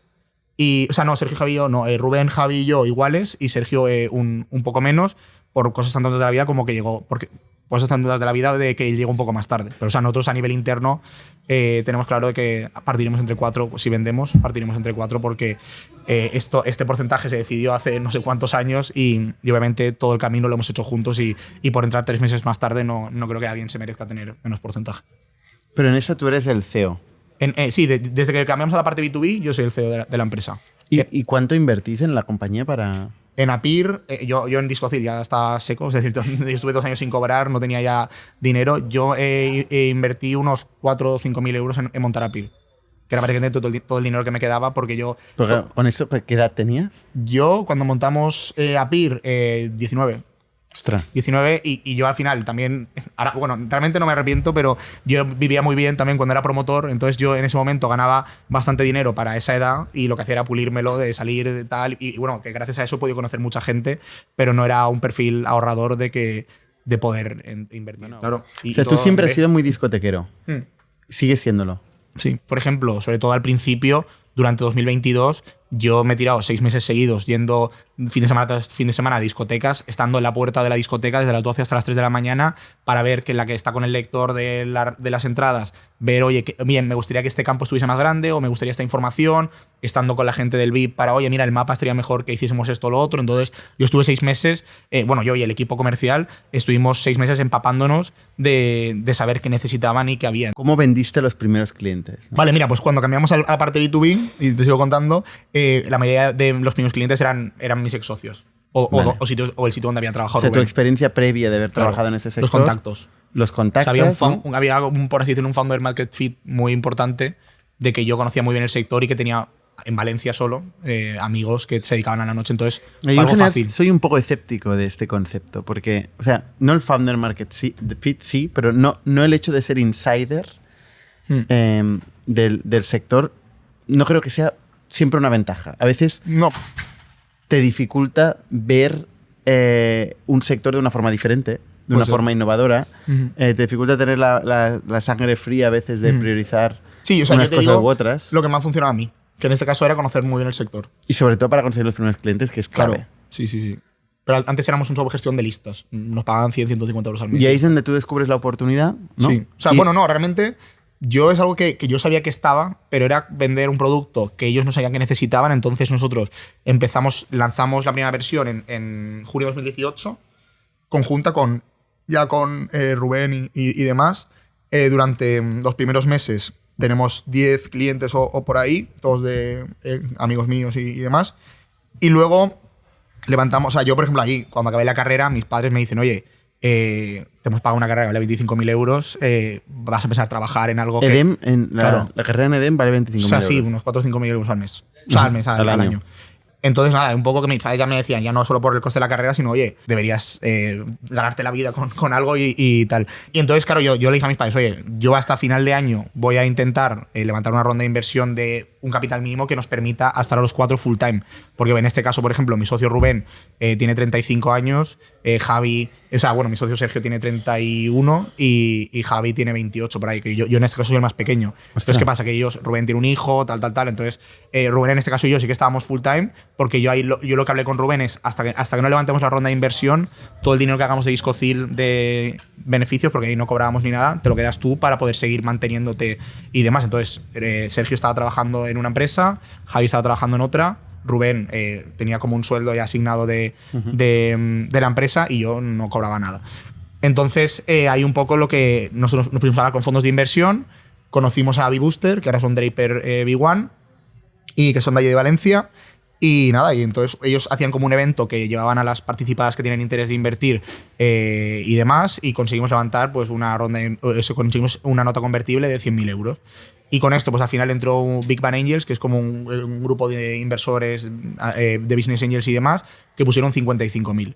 Entonces, esa ronda la cerramos en marzo del 19 y durante todo 2019, hasta octubre, noviembre, la empresa crecía muy lento, muy lento, pero sostenido. Es decir, a lo mejor conseguíamos 1 o 2 clientes al mes, pero los que cogíamos no se caían. ¿Qué pasa? ¿Y lo cerrabas tú? Sí. En 2019 cerrabas tú. Sí, ahí estábamos Germán y yo, que Germán es, por así decirlo, el quinto empleado, el primer empleado que tuvimos en la empresa. Y Germán y yo nos dedicamos más a la parte de ventas, que obviamente también Germán ha hecho un trabajo increíble a nivel de captación de clientes y demás. Él venía con un perfil muy parecido a mío, pues relaciones públicas, pues eso, un poco trabajando en el sector y demás. Y veníamos ahí los dos, pero crecíamos muy lento pero sostenido. Durante los últimos 3 meses de 2019, antes del COVID, hicimos 600.000 euros de GMV, que en nuestro caso era pues una fiesta porque veníamos de hacer muy poquito. Es decir, el último mes en diciembre del 19 hicimos 250.000, cuando a lo mejor a principio de año, en enero, hacíamos 10.000 o 12.000 o por ahí. ¿Y esto cuánto era en facturación vuestra En real? facturación, en ese momento, pues serían unos 28.000 o 29.000 euros. Y en ese momento, pues nosotros pues llega el COVID. Y un poco lo que pasa es que pues nosotros a nivel de caja teníamos 60.000 euros en caja, perdemos 30.000 pagando pues nóminas y demás y todo eso, y devolviendo todos los tickets que habíamos vendido, etcétera.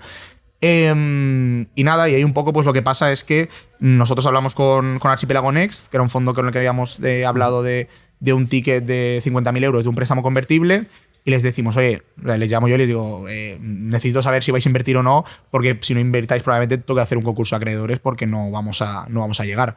Y ellos, yo la verdad que yo estoy agradecidísimo a lo que ¿Se lo hicieron. planteaste así?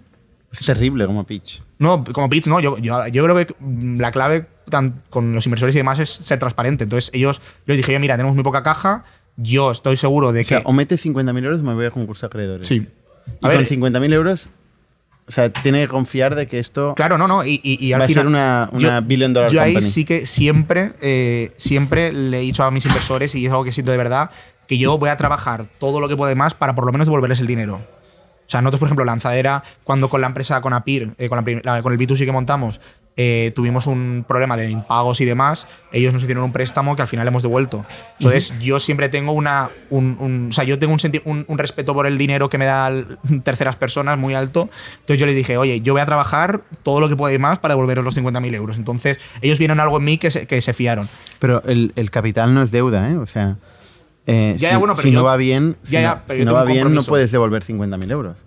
No, sobre todo porque si va muy bien, el retorno que tienen no son 50.000 No, euros ya, pero más digo, intereses. o sea, sobre todo, obviamente no es un préstamo, pero yo solo como que tenía un compromiso muy grande en, oye, voy a dar todo lo que tenga y más para que al menos y te dieron 50.000 me dieron euros. los 50.000 euros. Un préstamo Y con convertible. eso sobrevives el COVID. No, y con eso, o sea, sí, sobrevivo meses del COVID, luego también con los ERTES y demás.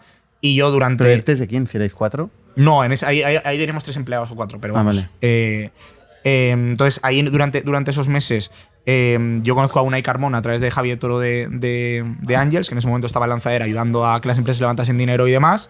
Que también, por ejemplo, Javi también es una de las personas más importantes en la historia de Forvenius, porque esa ronda nos la levantó él, que fue la ronda de la salvación. Archipiélago nos lo presentó él, y luego nos presentó a Unai Carmona, que era el ex CFO de TicketBiz, que hablando con él nos llevamos tan bien que dijo, oye, tío, hemos vendido, o sea, ellos vendieron TicketBiz y demás, pero como que se quedaron con ganas de hacer algo en el ticketing de primario porque ellos hacían reventa de entradas, sobre todo. Me dijo, tío, me gusta mucho el proyecto, tal.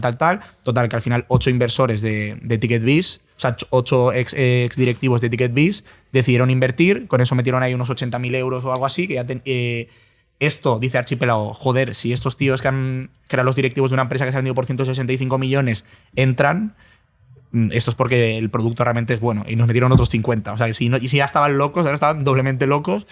Y luego también Das Audio, en este momento, que es una empresa de altavoces para discotecas, restaurantes y demás, nos invierte unos 50.000 euros más. Y con eso y con un pequeño follow-on que hizo Draper B1, levantamos 250.000.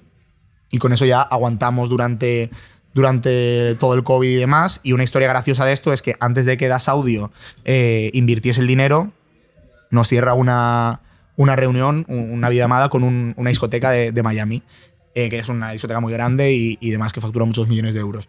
Y nos presentan, oye, tal, no sé qué, presentas un poco la solución y nos dijeron, oye, mira, la idea es muy buena, pero el producto está hecho para discotecas pequeñas.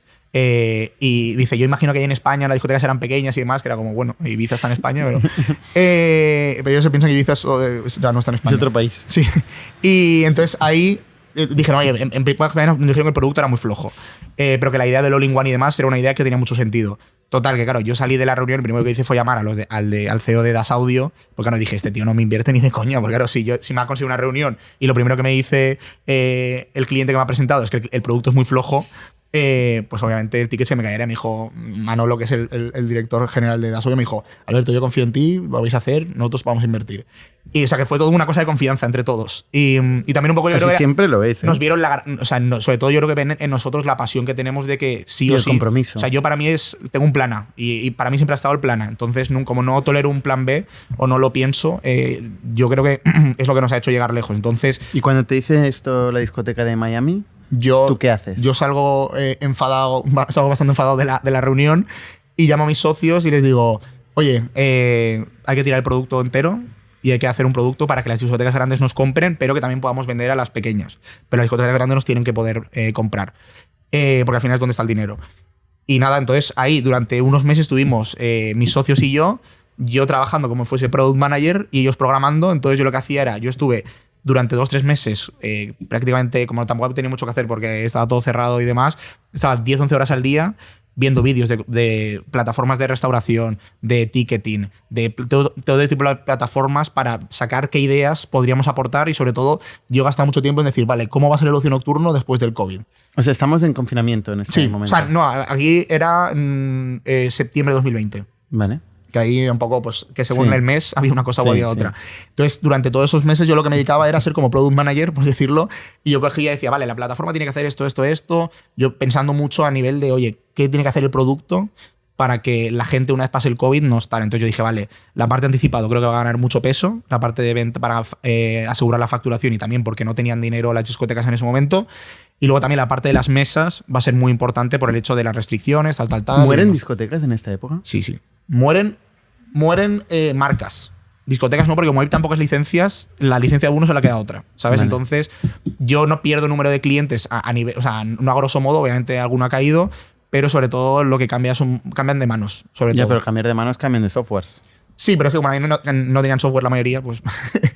Pero hay que volver a vender. Claro, había que volver a vender. Pero bueno, para nosotros eso era bien, porque era un producto totalmente nuevo. Entonces, nosotros estamos desde septiembre de 2020 hasta mayo del 21 rehaciendo el producto entero.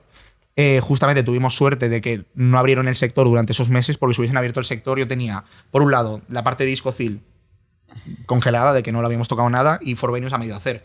Entonces, a nivel de timing... O sea, le cambias el nombre a la el empresa nombre se lo cambié al final. al cambiar el producto. El nombre se lo cambié al final porque dije, tío, Discocil no me suena tocho, ¿sabes? No me suena grande y sobre todo quería también dar una visión internacional y yo quería hacer algo con la palabra venues porque al final en inglés pues esa palabra se utiliza mucho para nuestro cliente objetivo, aunque en español no tenga un significado como en inglés.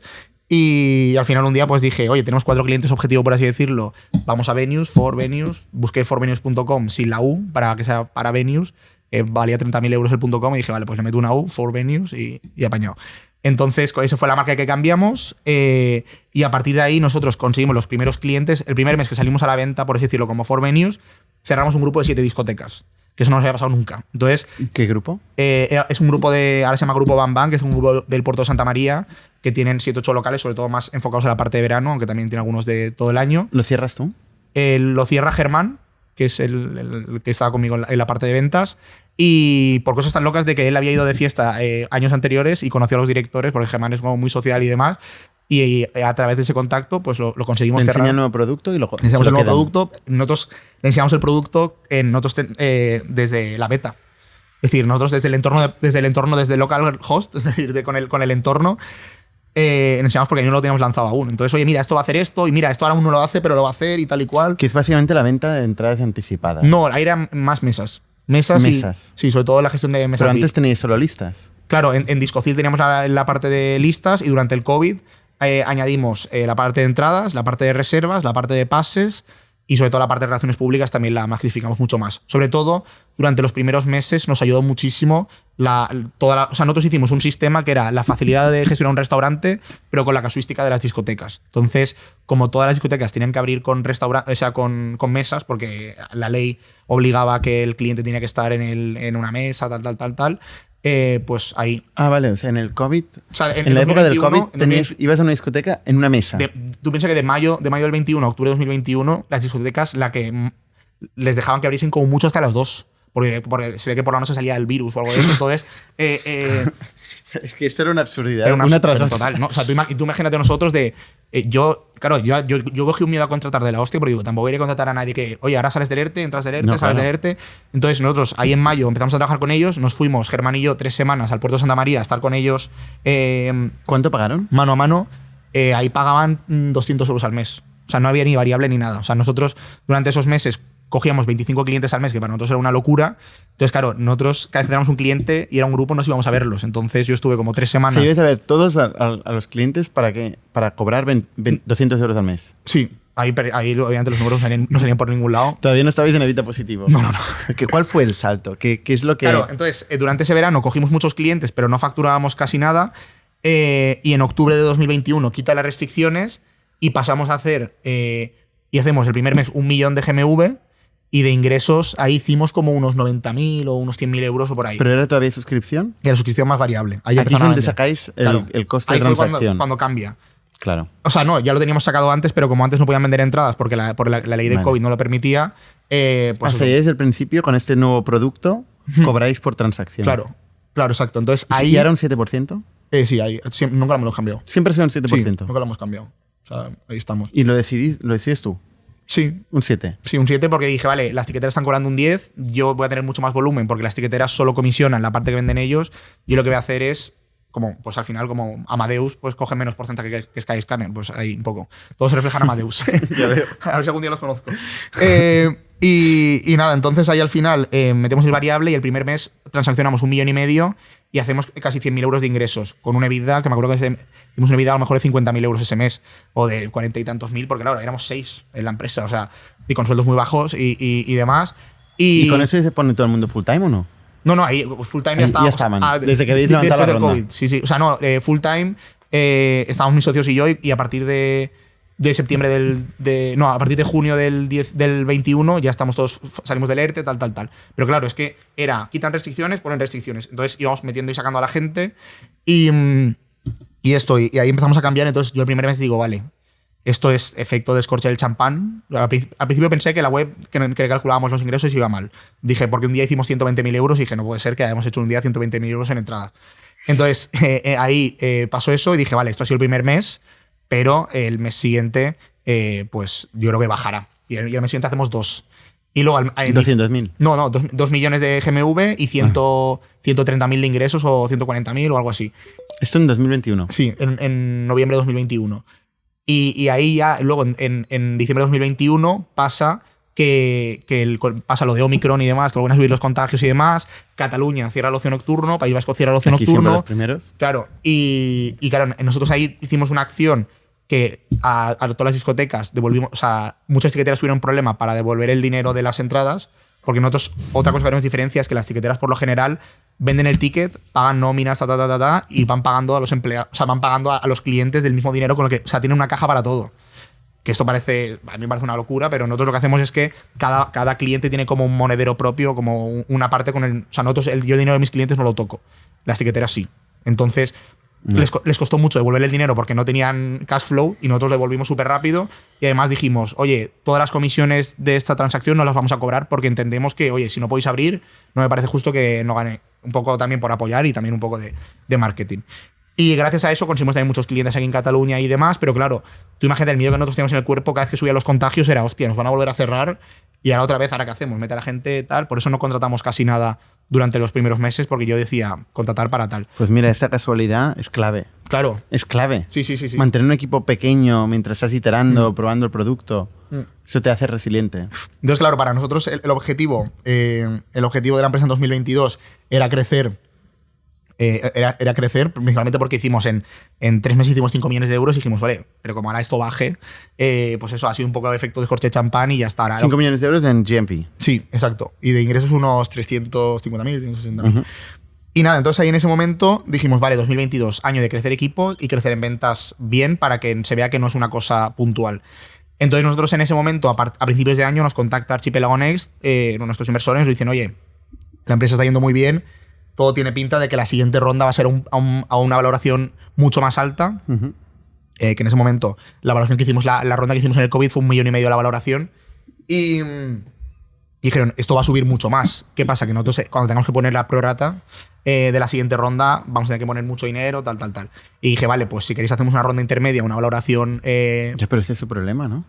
Ya, yo me sentía en deuda con ellos. Porque realmente me salvaron. O sea, ellos querían más porcentaje de tu empresa. Sí, más porcentaje de la empresa. Me dijeron, oye... Y te dicen, oye, yo quiero más. Déjame meter más pasta para tener más porcentaje. Yo ahí tenía 200.000 euros en caja en ese momento y yo les dije, bueno, pues si es un ticket de unos 400.000, me puede interesar, sobre todo por si pasa algo, por si viene la gripe del mono. Tenías la paranoia por si venía otro COVID. Yo cogí, y luego empezaron ya que si la gripe del mono, que si no sé cuántos y tal. Entonces, claro, yo dije... Pues encima, el terrorismo que había en los periódicos y demás era súper heavy. Entonces nosotros ya veníamos un poco, pues... ¿El terrorismo de qué? O sea, en plan que... vale. El alertar ahí. El pánico. El pánico. Tal, la gripe del mono, tal. Entonces yo dije, vale, por si acaso voy a coger dinero, ahora que nos va bien, vamos a coger dinero y tal. Entonces hicimos ahí una ronda conjunta que fueron Archipelago Next y luego también tuvimos la suerte de que entró Angels. Y ahí al final... Porque Angels no había entrado hasta el momento, ¿eh? No. ¿Por qué no? Porque Javi Pues os estaba ayudando, ¿no? Sí, pero porque en Lanzadera te ayudan aunque no inviertan. Entonces, en nuestro caso, ellos pues a mí me conocían de toda la vida prácticamente. O sea, de hecho, Javi iba un año más que yo. O sea, Javi es de la segunda promoción, yo soy de la tercera.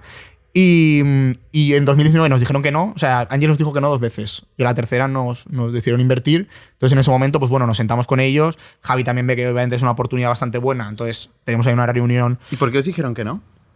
Por el sector, igual. Me decían que no era el sector, pero a mí casi todos los no que me decían era por el sector y nadie me decía que era un no por las métricas. Yo pienso que era un no por las métricas, pero obviamente las cosas cosas métricas eran muy buenas en aquella época. No, cuando entraron sí. Ah, vale, me habían dicho que no en 2019, 2018. O sea, no por el sector, pero cuando las métricas eran buenas, claro, el sector era sí. igual. El sector era lo máximo. Un clásico. Que no, también es verdad que cambia un poco el paradigma en Angels porque ellos, Juan Roig, ahora está montando un estadio que es como Royal Within Center y demás, ahí en Valencia, que es el Roig Arena. Entonces, como Juan Roig iba a hacer una inversión fuerte en un estadio que iba a hacer eventos y festivales y en plan rollo un espacio con distintas posibilidades, pues obviamente ahí ya cambia el sector porque ellos también van a dedicarse en parte a hacer eventos. Entonces dijeron, oye, pues a lo mejor, aparte de ser una inversión de alguien que conocemos mucho, puede haber una sinergia para poder para que nos den software y demás.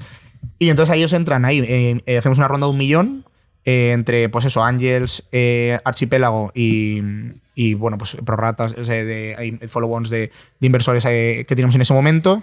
Big Bang Angels sale de la empresa y porque le compramos la parte y demás.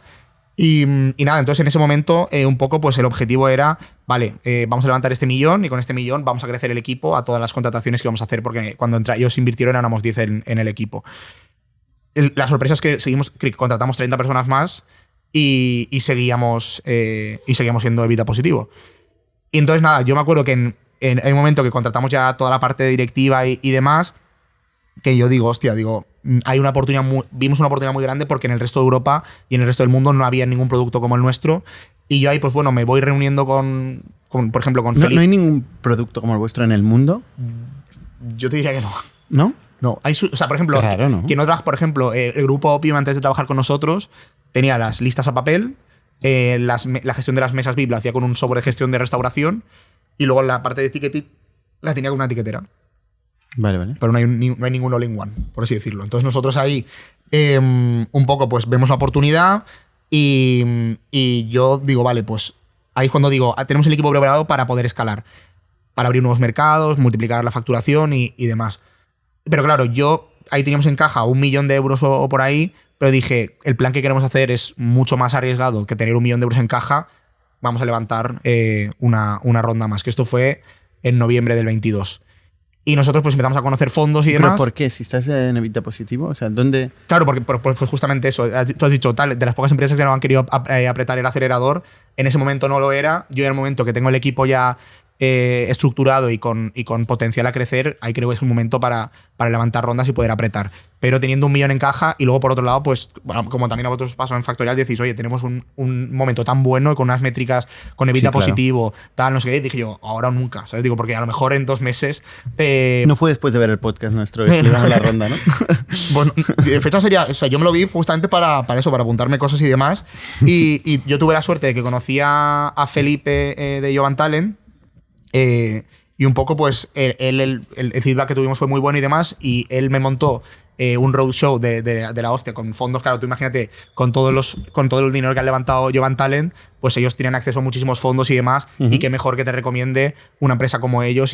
Aunque el momento no era muy bueno, ¿eh? El momento no era bueno, pero a nosotros nos han sido más buenos por el hecho de que todo lo que veían eran empresas que estaban perdiendo mucho dinero y que estaban levantando dinero para sobrevivir. Yo llego con un EBITDA positivo muy bueno, con 1 millón de euros en caja y con la tranquilidad de que si tú no me das las condiciones que yo busco, pues a mí me da igual. O sea, no me da igual, pero que obviamente tengo poder de negociación. Entonces, en ese momento nosotros empezamos a hablar con fondos y eso, y la verdad que pues un poco todos, la pregunta era la que me has hecho tú. Oye, ¿cómo sabemos que esto puede llegar a ser una empresa que pueda valer 1 billón de euros? Porque el mercado es desconocido.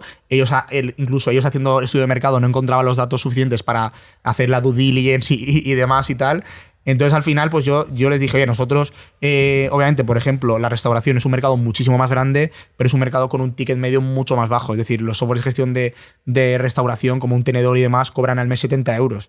Mi ticket medio son 1.000. Entonces, mi trabajo es sacar aportar mucho valor a los clientes para que estén dispuestos a pagarme una cantidad mucho mayor que lo que paga un restaurante a un software de gestión suyo para compensar esta falta de mercado, esta falta de números de mercado. Entonces, nuestra idea al final es hacer un vertical SaaS muy enfocado al tema de pagos y de transacción para poder, para poder sacar un margen, o sea, un ingreso mucho mayor por los clientes. Entonces, pues bueno. Y el vertical SaaS es algo que está de moda, yo digamos, creo que es el futuro, para los inversores. O sea, antes se buscaba como aplicaciones muy genéricas que pudiesen tener un tamaño de mercado enorme.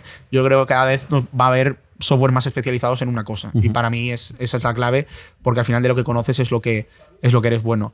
Y en este caso, pues nosotros empezamos a buscar inversores. Yo estuve 3 semanas en Londres y demás, reuniéndome con fondos, porque yo pienso que gano mucho más en persona, hablando en persona, que por videollamadas y demás. ¿Tú hablas inglés bien? Sí. Entonces, o sea, yo tengo.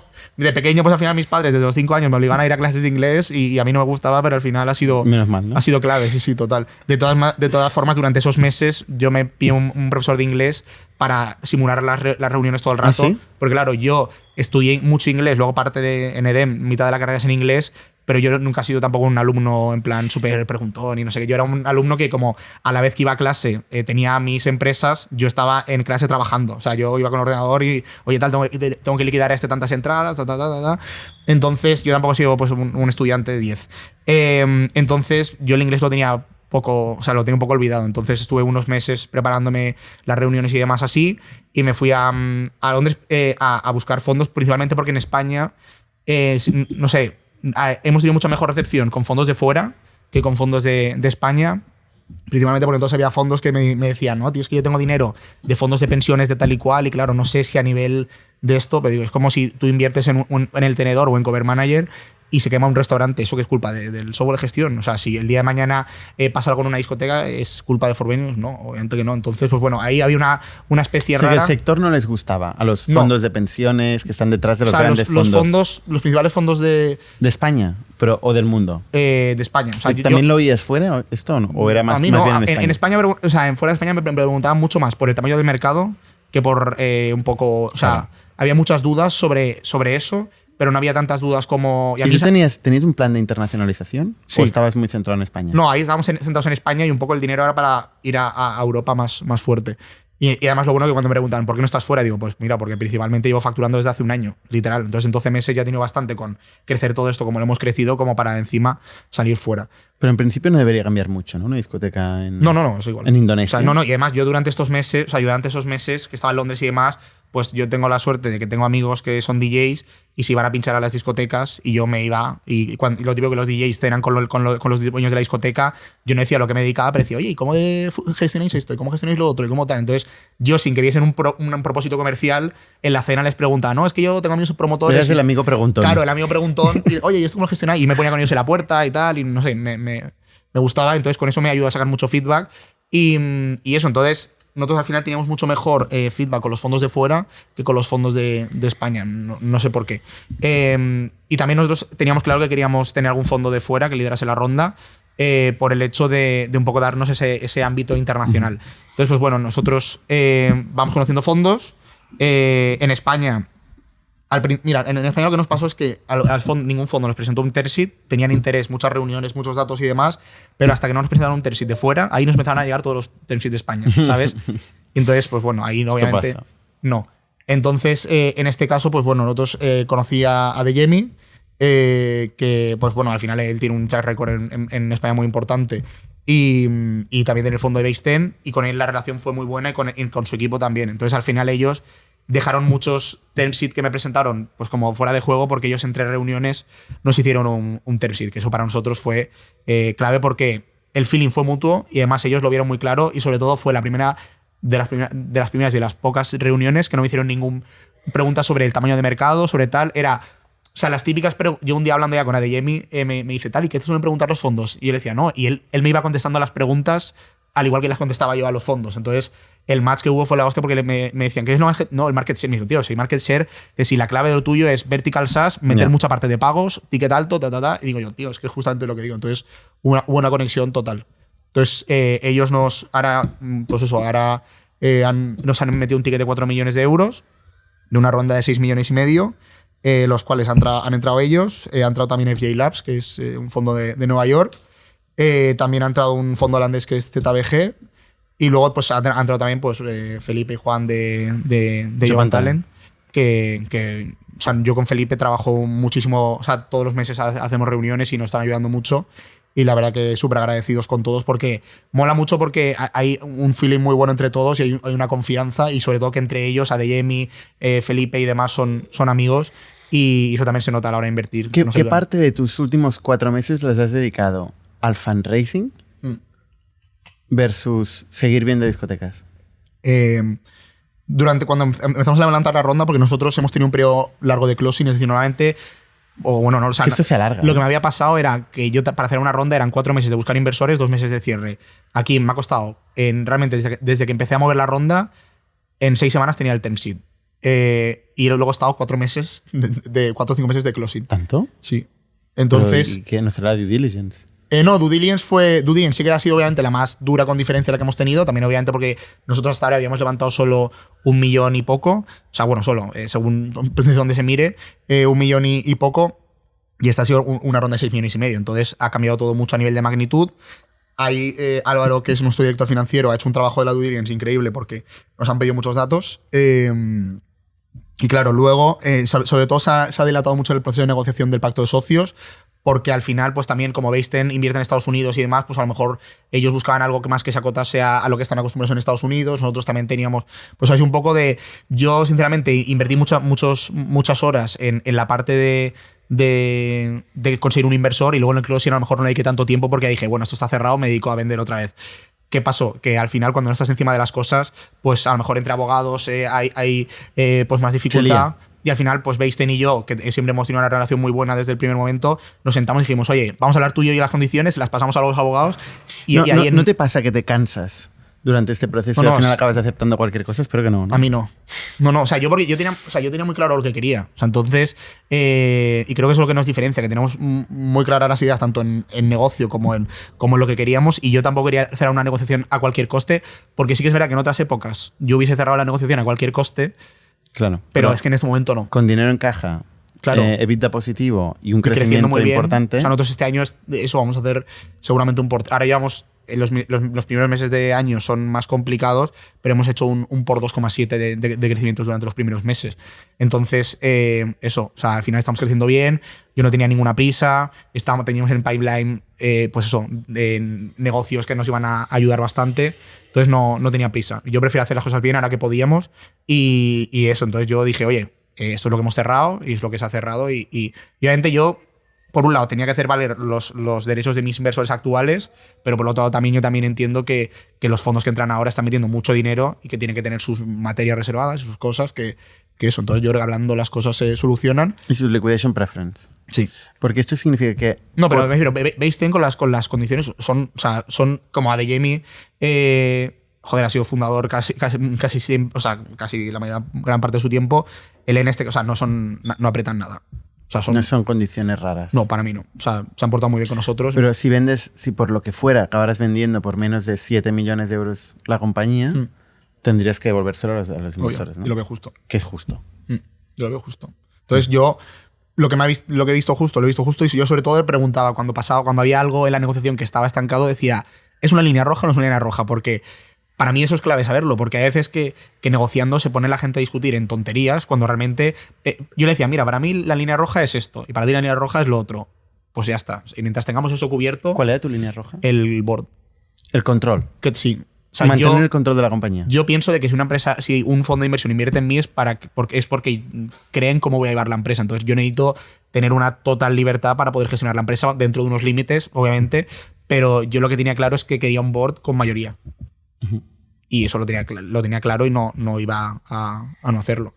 Entonces, y Baseten me lo dio, o sea que eso no hay ningún problema. Entonces, ahí para mí es muchas veces el no negociar cada coma. Yo al final le decía a nuestros abogados, que también hay Pablo, que es nuestro abogado que es de CISAE, Aledra, que es un despacho de Madrid. Ellos Pablo ha hecho un trabajazo de la hostia porque él, sobre todo, yo tengo muy buena relación y me entiende mucho a la hora de, oye, pues esto lo negociamos. Yo siempre decía, ¿es línea roja para ellos o no? Pero 4 meses de closing, no sé qué decirte. No, es que, claro, ha habido ahí, pues también piensa que como es un fondo de Estados Unidos, ellos tenían sus abogados de España, ha habido un poco ahí teléfono loco y yo durante los primeros meses no hice mucho push. O sea, el error ahí ha sido mío, de que no he hecho push y en el momento que he hecho push, la operación se ha cerrado 1 mes y medio. ¿Cuál es el siguiente país que vais a abrir? Ahora vamos a abrir Reino Unido y Holanda. Que la gente me dice ¿Por qué Holanda. estos países? Bueno, a ver, vale, el Reino Unido pues a lo mejor es más obvio, porque para mí es como una beta de Estados Unidos, en plan a nivel de que las herramientas que funcionan en Estados Unidos suelen irse a Reino Unido y demás. Y luego, por otro lado, Holanda, que todo el mundo me dice, ¿por qué Holanda? ¿Sabes? Porque Holanda es, a nivel de música electrónica, junto con Alemania, son una de las... Es decir, Berlín. O Sí, Miami, Berlín. ¿no? Sí, pero es que, para mí, prefiero rodar en Europa y luego irme a Estados Unidos, porque en Estados Unidos quiero ir bien, entonces prefiero rodar en Europa porque también es lo que está más cerca, entonces meterme ahora con una distancia tan larga como Estados Unidos, cuando es el primer país que vamos a abrir, no lo veo mucho. Y Holanda, sobre todo, es que la cosa que tiene es que es como la cuna de los DJs de la electrónica. Entonces, Berlín también es muy importante en esto, pero Holanda es un país más pequeño que al final puede ser menos intenso en capital y que podemos crecer mucho más rápido allí, y sobre todo que allí hacen un evento que es el Amsterdam Dance Event, que todas las discotecas, por ejemplo, las discotecas de Ibiza, las discotecas más fuertes del mundo de electrónica, van allí durante una semana y es como Mobile World Congress a nivel europeo. Entonces, lo que suele pasar es que ahí va un tío que tiene una discoteca en Ibiza, va al ADE y se va a una discoteca que utiliza una herramienta y tal y cual, luego se la suelen llevar al resto de países. Entonces es como oye, es la cuna de un sitio, entonces Ámsterdam, la mayoría de cosas que funcionan en Ámsterdam luego se van a otros países, tanto a nivel de DJs como a nivel de cosas, y también es un país que está bastante digitalizado. Entonces nos interesa y vimos que había una oportunidad buena en el mercado. Tiqueteras y sobre gestión de reservas. Entonces... o sea, hay como más verticales aún. Solo ticketing, solo listas, solo reservas. Entonces, el all-in-one, que nosotros es lo que nos da la diferencia. O sea, nuestras dos claves del producto son el all-in-one y las relaciones públicas. Y eso es y ahí es donde nosotros vemos la oportunidad. Entonces, tanto Reino Unido como Holanda, ahí vemos que con eso podemos entrar bastante bien. Vale, y después ya, el mundo. Sí, o sea, la idea es este año Holanda y Reino Unido. ¿Qué ponen el business plan de facturación? Final de año, siguiente. Seguir con los números que tenemos ahora. Es decir, pues por 2,5, 3 y así todos los años. O sea, sin prisa pero sin pausa. Es decir, yo tengo, o sea, lo que tengo claro es que... ¿Con evita positivo o ahora sí no, palmando? Estos meses, o sea, a mí me gusta que cuando voy a levantar una ronda estar en evita positivo. Entonces, nosotros hasta la siguiente ronda quemaremos para poder crecer, pero un poco la idea es que cuando vamos a levantar dinero estemos otra vez en esa posición. Pero yo siempre digo que al final para mí el tema de levantar dinero es como una transfusión de sangre. Entonces, si yo estoy negociando contigo una transfusión de sangre mientras me estoy desangrando, tú lo harás mucho más lento para que yo me siga desangrando para intentar tener mejores condiciones. Entonces, yo siempre digo que cuando me hago una transfusión de sangre de ese estilo, siguiendo un poco la metáfora, es por mejorar mi salud, no porque me estoy desangrando. Entonces, nosotros al final respetamos mucho el tema de cuánto dinero perdemos y cómo lo hacemos. Entonces, sí, este año no haremos evita positivo, pero controlaremos mucho en dónde se va el dinero, porque también para nosotros es un cambio de paradigma muy importante de gestionar una cantidad de dinero a gestionar lo que tenemos ahora, y yo lo que más trabajo es que no se nos vaya la cabeza en gastos tontos y en historias, en medir mucho el último euro y demás. ¿Hicisteis secundario en esta ronda? Sí, hicimos... ¿Los fundadores? Poco. Hicimos poco. Es decir, al final no... O sea, hicimos secundario porque no cabían los inversores. Entonces yo quería que entrasen todo, o sea, obviamente nosotros hemos dicho que no a 5 o 6 term sheets más, pero los que quería que entrasen. Entonces hubo un momento que ya dijimos, oye, pues hay que hacer algo de secundario. También inversores actuales que teníamos han hecho algo de secundario, pero nosotros también teníamos que hacer un poco. Una de las cosas que indica que la gente tenía mucho interés en la ronda es que hemos hecho un secundario sin descuento. Es decir, el secundario sigue la misma valoración que la ronda. Uh-huh. Entonces ahí ya se mide había un interés de que, oye, pues normalmente el secundario ahora mismo no sé cuánto se estará haciendo, pero por lo general mínimo un 20-25% de descuento. Nosotros hemos hecho todo el secundario sin descuento. Entonces, para nosotros, nuestros propios inversores querían que nosotros hiciésemos algo de secundario, porque ellos, cuando han emprendido sus proyectos, dicen que ese secundario te da para poder estar un poco más loco y poder arriesgar un poco más. y en nuestro caso dijimos, pues bueno, pero una cantidad poca porque yo quiero seguir en plan rollo full y con el... A mí el tema... O sea, yo... Pero al menos ya no tienes la preocupación Claro. a corto plazo, o sea, del dinero, ¿no? Claro, tenemos a nivel de dinero, pues para estar tranquilos bien, pero tampoco es algo que nos ha solucionado la vida. No, claro. Y para mí eso es importante, el seguir teniendo hambre. O sea, de hecho yo no quería hacer secundario. Es una cosa que hemos tenido que hacer. Si ahora te llama, yo qué sé, un grupo enorme y te ofrece 50 millones, No.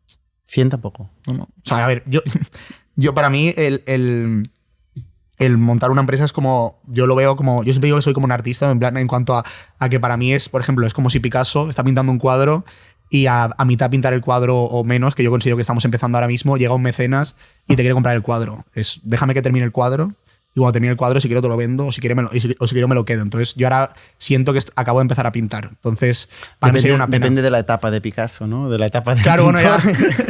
Pero... y hace mucho. Claro, pero yo es lo que te digo, yo... no me quiero quedar con las ganas de hacer todo lo que quiero hacer en la industria y para mí, a nivel personal, mi propósito en la empresa es conseguir que el ocio nocturno sea respetado como una industria a la vanguardia, por así decirlo, porque siempre el ocio nocturno ha tenido muy mala fama y a mí, a nivel personal, mi propósito es que se respete el ocio nocturno y yo no quiero vender la empresa antes de terminar todas las verticales que queremos montar y todo lo que queremos hacer, porque no quiero quedarme con las ganas ni de cómo sería internacionalizar mi empresa, ni de cómo sería mi empresa una vez haya terminado lo que tengo en mente. Vamos, que tú lo disfrutas. Yo lo disfruto muchísimo. Tú lo pasas muy bien. Por eso es que... Y luego no sé qué haría al día siguiente tampoco. Porque es que yo, si vendiese For Venues, nosotros, por ejemplo, en 2019 una empresa nos quiso comprar y yo hablaba con mis padres y era como... Ya, pero si vende, ¿qué hago? Si vendo, ¿mañana qué hago? Porque es que no quiero hacer otra cosa, ¿sabes? Entonces es el hecho de como tenemos una pasión tan fuerte por lo que hacemos, no... Y ahora teniendo inversores no es una... O sea, no es una decisión solo tuya. Tengo que entenderlo, ¿sabes? Pero yo creo que...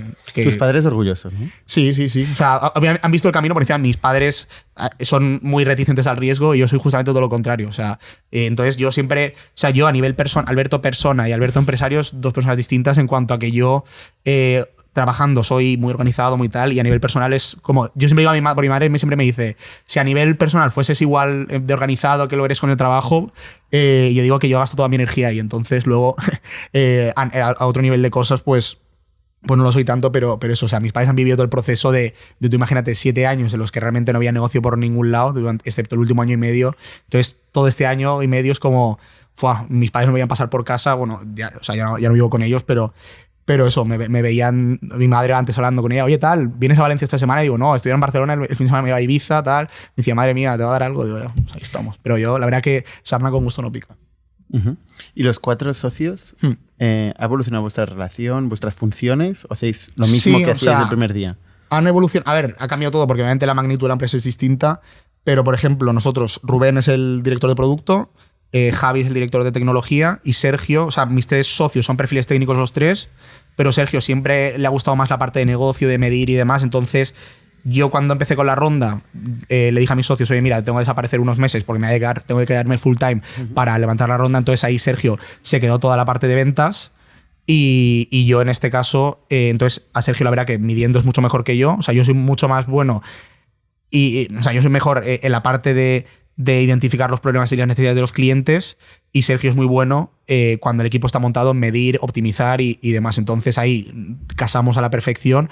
Entonces Sergio evolucionó su rol a la parte de ventas, a quedarse de la parte de ventas, que ha hecho un trabajo increíble, y ahora que hemos fichado a un VP of Sales o un director de ventas, o como queramos llamar, una directora de ventas. ¿Cómo lo llamáis? VP of Sales. Vale. Sí, o sea, porque al final hay que ser Head of Sales. O sea, nosotros que no hemos repartido las Cs excepto a los socios, porque al final eso es una cosa que se da muy pronto y luego para quitarlas o para hacer cambios es un poco tal. Entonces nosotros, casi todos los directivos son Head of. Entonces, en este caso... hemos fichado ahora una directora comercial y Sergio se va a encargar más de la parte de operaciones, de la parte de, oye, de conseguir que todos los implantar OKRs y demás, porque hemos crecido tan rápido que había o sea, nosotros era más, pero no nos habíamos sentado a medir cosas que tal. Entonces ahora queremos empezar a trabajar mucho más esa parte y ahí Sergio es muy bueno y lo hace muy bien. ¿Cuántos sois hoy? De empleados, ahora mismo creo que somos unos 52 o algo así. Vale. No, esto, bueno, La cultura es uno de los problemas, ¿no? Cuando creces, de mantener esta hambre, bien, esta pasión. Yo lo hemos hecho muy bien. Y además, o sea, para la media de edad de la gente que trabaja en Frobenius son 26 años. Es decir, es gente, un perfil joven. Nosotros, nosotros no fichamos logos, por así decirlo. Es decir, fichamos siempre. Me gusta fichar a la gente que ha estado al lado del que lo ha hecho. Pero yo creo que la gente venga a Frobenius sintiendo que Frobenius va a ser la empresa que va a ser la empresa de su vida. Entonces, nosotros en este caso pues fichamos ese tipo de gente, pues, fichamos gente joven que ya tiene a lo mejor 3 o 4 años de experiencia trabajando en otros lados, pero que tiene el background de haber estado cerca de gente que lo ha hecho. Y en este caso la cultura es bastante buena. Es decir, nosotros, sobre todo perfiles técnicos y demás que buscan mucho el remoto, nosotros hacemos híbrido, pero viene mucho más la gente a trabajar de lo que nos había perfiles que decían, oye, yo voy a venir un día a trabajar a la semana a la oficina y ya están viniendo ahora 3 porque el ambiente de la oficina es tan bueno. ¿Remoto? No, nosotros estamos presencial en Valencia, vale. Pero eso, es decir, hay perfiles técnicos que cuando los contratamos, no, yo voy a venir un día a la oficina y ya está, las días de reuniones y eso. Y ahora esa misma persona está viniendo 3 días porque el ambiente de la oficina es tan bueno y sobre todo es gente joven con ganas de hacer cosas y demás que al final consigue. ¿Salís de fiesta juntos? A ver, o sea, no todos obviamente. No todos obviamente, pero sí que obviamente nosotros, pues todo el equipo de ventas y demás sí que va bastante y nosotros cada cierto tiempo, pues a lo mejor. Obviamente no todos, porque ya somos muchos, pero oye, pues sí que hacemos muchas actividades de equipo que suelen acabar en ir a visitar clientes. Oye, ¿y nos quieres recomendar algo que te haya inspirado? O sea, en estos 7 años, ¿de dónde has aprendido? Yo, sobre todo, he aprendido mucho de visitar a muchos clientes. Pero de negocio. De negocio para mí, aparte del podcast de ITNIC, no, pues sin peloteos, te lo he dicho antes de grabar, que es verdad. A mí un libro que me gusta mucho es Zero to One. Y luego también Peter Thiel. Claro, y luego Felipe de Human Talent también me recomendó dos libros que me han gustado mucho, que son la de What Do You Do Is Who You Are, que es de un libro sobre cultura, y luego el de Extreme Ownership, que también al final son libros que Human Talent recomiendan mucho y me los pasó y me gustaron. Entonces eso, yo sí que es verdad que durante el COVID estuve leyendo mucho, pero durante los últimos meses del año pasado no. Entonces, pues bueno, estos libros sí que me los he leído y me han gustado mucho, pero a mí el libro que, si me dijes el libro favorito que más me ha inspirado es Zero to One, porque creo que Frobenius es de 0 a 1 y para mí es un océano azul, que es lo que intentamos. Un monopolio. Hacer. Sí, queremos hacer. O sea, ahora mismo. Queremos hacer monopolio. Pero sí, o sea, al final es el hecho ese de hacer de 0 a 1. Es decir, siempre ha habido. Pues eso, en el ocio nocturno vienen trabajando con muchas herramientas de sectores colaterales como la restauración, turismo y demás, y nosotros queremos hacer ese 0 a 1 que genere un mercado propio, por así decirlo. Oye, muy bien. Pues mucha suerte. Bueno, muchas gracias. Te iremos siguiendo y ha quedado grabado este monopolio. Veremos en 5 años. No, veremos a ver si lo conseguimos, obviamente. Haremos lo máximo para conseguirlo. Muy bien. Pues muchas gracias. Muchas gracias. Y hasta la semana que viene. Somos un ecosistema de startups tech de Barcelona, creadores de Camalún, Kipu y Factorial, entre otras. Ofrecemos más de 5.000 metros cuadrados de coworking a startups y organizamos eventos diarios para discutir negocio y tecnología hasta la saciedad. Desde ITNIC Fund invertimos en equipos con capacidad de construir grandes productos y negocios. ¡Te esperamos!